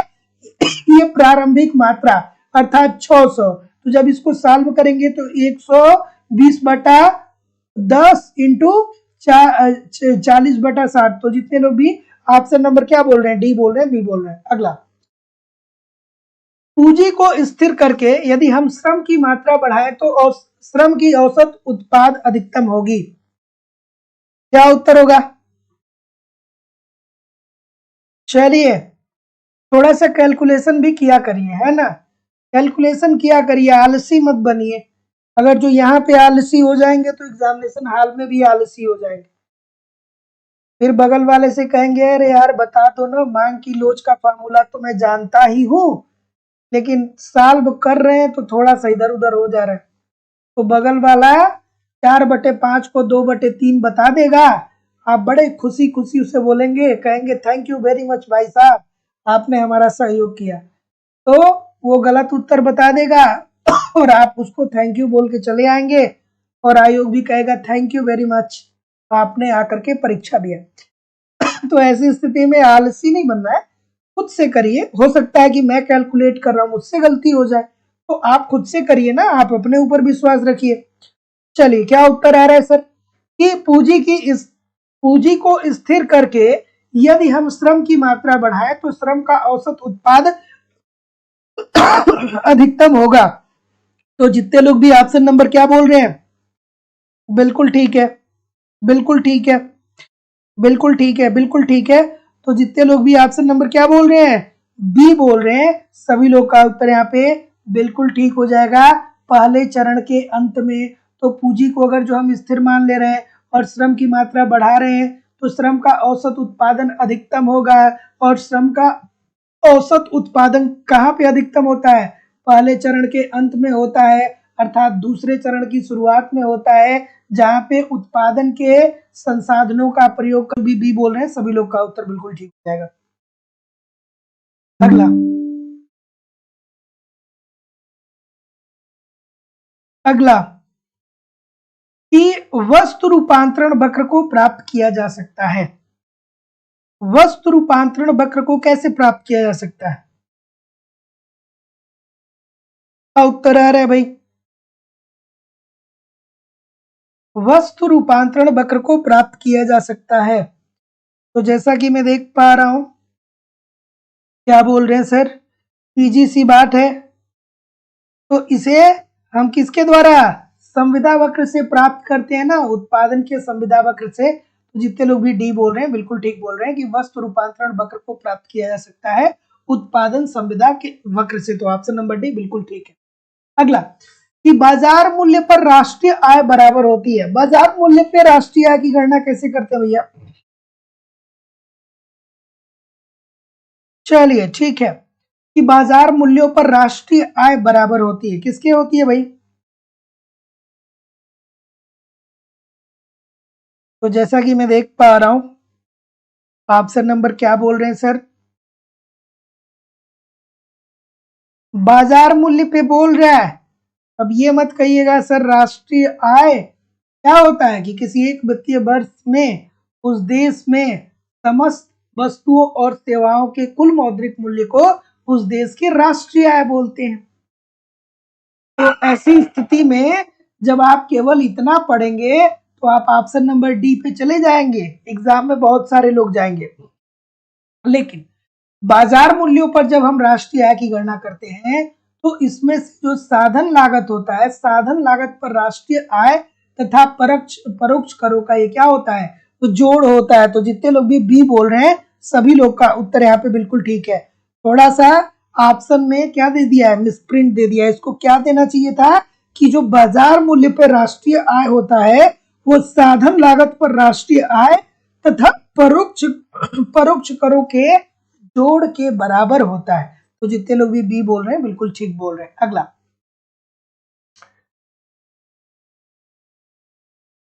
बिल्कुल ठीक कि निम्नलिखित में से किस अर्थशास्त्री ने आर्थिक स्थिति के स्तर के निर्धारण के रूप में प्रभावी मांग का सर्वप्रथम व्याख्या किया था।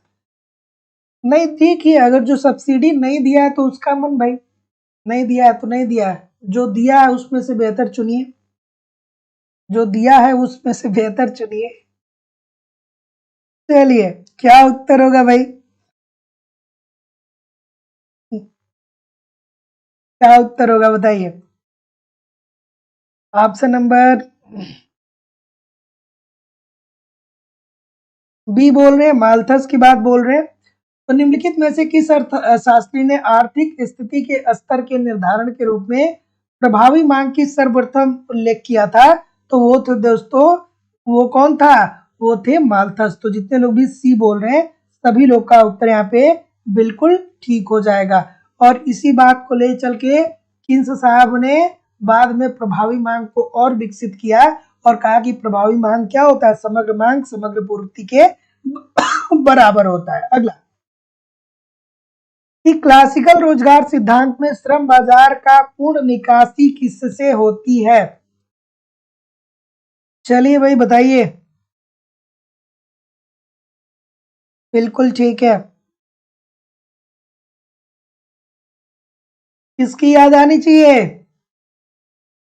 क्लासिकल अर्थशास्त्रियों की बात हो रही है। बिल्कुल ठीक है। तो बिल्कुल ठीक है। क्लासिकल रोजगार सिद्धांत की बात हो रही है। फिर किसकी याद आनी चाहिए आपको? तुरंत किसकी याद आनी चाहिए? पीगू साहब की याद आनी चाहिए। पीगू साहब क्या कहते हैं कि अगर जो अर्थव्यवस्था में क्या करना है कि रोजगार के स्तर को बढ़ाना है, अर्थव्यवस्था में अगर जो रोजगार को बढ़ाना है तो ऐसी स्थिति में क्या करनी पड़ेगी? मजदूरी कटौती करनी पड़ेगी। मजदूरी में क्या करनी पड़ेगी? कटौती करनी पड़ेगी। तो जितने जितने लोग भी बी बोल रहे हैं कि मजदूरी दर की लोचशीलता के कारण, बिल्कुल ठीक है। तो क्लासिकल रोजगार सिद्धांत में श्रम बाजार का पूर्ण निकासी किससे होता है? तो वो होता है दोस्तों मजदूरी दर की लोचशीलता के कारण। जैसा कि आपने देखा होगा कि पीगू साहब ने कहा था कि अर्थव्यवस्था में अगर जो रोजगार के स्तर को बढ़ाना है तो मौद्रिक मजदूरी में कटौती करना पड़ेगा। ठीक है, अगला प्रश्न कि रोजगार के आरंभिक प्रत्यक्ष वृद्धि के प्रभाव स्वरूप कुल रोजगार में कई गुना वृद्धि होती है। ये संबंध प्रतिपादित किया किसने किया भाई? बिल्कुल ठीक है। बिल्कुल। तो दोस्तों याद होना चाहिए कौन? आरिफ खान साहब। 1931 का समय था और उसी टाइम रोजगार गुणक की बात जो है वो सर्वप्रथम करते हैं आरिफ खान साहब। ठीक है, गुणक की अवधारणा को सर्वप्रथम प्रस्तुत करते हैं आरिफ खान साहब 1931 में। और रोजगार गुणक के अंतर्गत वो क्या बताते हैं? यही बताते हैं कि रोजगार में आरंभिक प्रत्यक्ष वृद्धि के प्रभाव स्वरूप कुल रोजगार में क्या होने वाली है? कई गुना वृद्धि होने वाली है। तो जितने लोग भी बी बोल रहे हैं बिल्कुल ठीक हो जाएगा। अगला कहीं भी कोई प्रश्न नहीं है, लेकिन आप कहीं भी जाइएगा नहीं, कमेंट करके बताइए कि कितने प्रतिशत प्रश्न आपके सही हो गए। और दोस्तों हमारी हमारे इकोनॉमिक्स का जो नया बैच है वो प्रारंभ हो गया है। अभी तक 3-4 क्लासेस ही हुई हैं और वो सारी क्लासेस आपको रिकॉर्डेड फॉर्म में भी मिल जाएंगी। तो दोस्तों उत्तर प्रदेश टीजीटी पीजीटी को कोर बिंदु में रखते हुए एक कंप्लीट इकोनॉमिक्स का बैच प्रारंभ किया गया है, जहां पे आपको इकोनॉमिक्स के सारे कॉन्सेप्ट सिंपल सटीक साधारण भाषा में पढ़ाए जाएंगे। अगर जो आप बहुत दिनों के बाद भी इकोनॉमिक्स पढ़ने जा रहे हैं तो परेशान नहीं होइएगा, बिल्कुल सिंपल सटीक साधारण भाषा में आपको इकोनॉमिक्स के सारे कॉन्सेप्ट पढ़ाए जा रहे हैं। 12 बजे से लाइव क्लास होती है। इनकेस अगर जो 12 बजे आप क्लास नहीं ज्वाइन कर पाते हैं तो बाद में ये क्लासेस आपको रिकॉर्डेड फॉर्म में भी मिल जाती है, ताकि आप जितनी बार चाहेंगे जब चाहेंगे क्लास को रिवीजन कर सकते हैं। साथ ही साथ में दोस्तों आपको यहाँ पे संपूर्ण नोट्स भी प्रोवाइड किया जा रहा है, ताकि आप एक तरफ कॉन्सेप्ट की क्लासेस को देखते रहें, दूसरी तरफ नोट्स के माध्यम से अपना रिवीजन करते रहें। साथ ही साथ जो सबसे महत्वपूर्ण होता है दोस्तों वो होता है टेस्ट सीरीज। बहुत बड़ा फर्क डालता है टेस्ट सीरीज। तो आप यहाँ पे टेस्ट सीरीज भी आपको दिया जा रहा है, ताकि आप समय समय पे टेस्ट दे पाए, ये बात समझ पाए कि आप कहाँ पे गलत कर रहे हैं। क्या अंतरराष्ट्रीय व्यापार के अंतर्गत गलत कर रहे हैं, क्या समष्टि अर्थशास्त्र के अंतर्गत गलत कर रहे हैं, या व्यष्टि अर्थशास्त्र के अंतर्गत गलत कर रहे हैं, या भारतीय अर्थव्यवस्था के अंतर्गत गलत कर रहे हैं। तो जब आप अपनी गलतियों को पहचानेंगे तो इसमें सुधार भी करेंगे और फिर अगला टेस्ट देंगे तो आपकी एक्यूरेसी बेहतर होगी। लाइफ टाइम की वैलिडिटी आपको मिलती है। इट मीन्स कि एक बार एडमिशन लेते हैं तो आगामी कोई भी परीक्षा आती है, जब नया बैच प्रारंभ होगा तो ऑटोमेटिकली आपको वहां पे ऐड कर दिया जाएगा। अलग से आपसे 1 रुपए भी फीस लाइव स्टडी इलाहाबाद कभी भी लेने वाला नहीं है।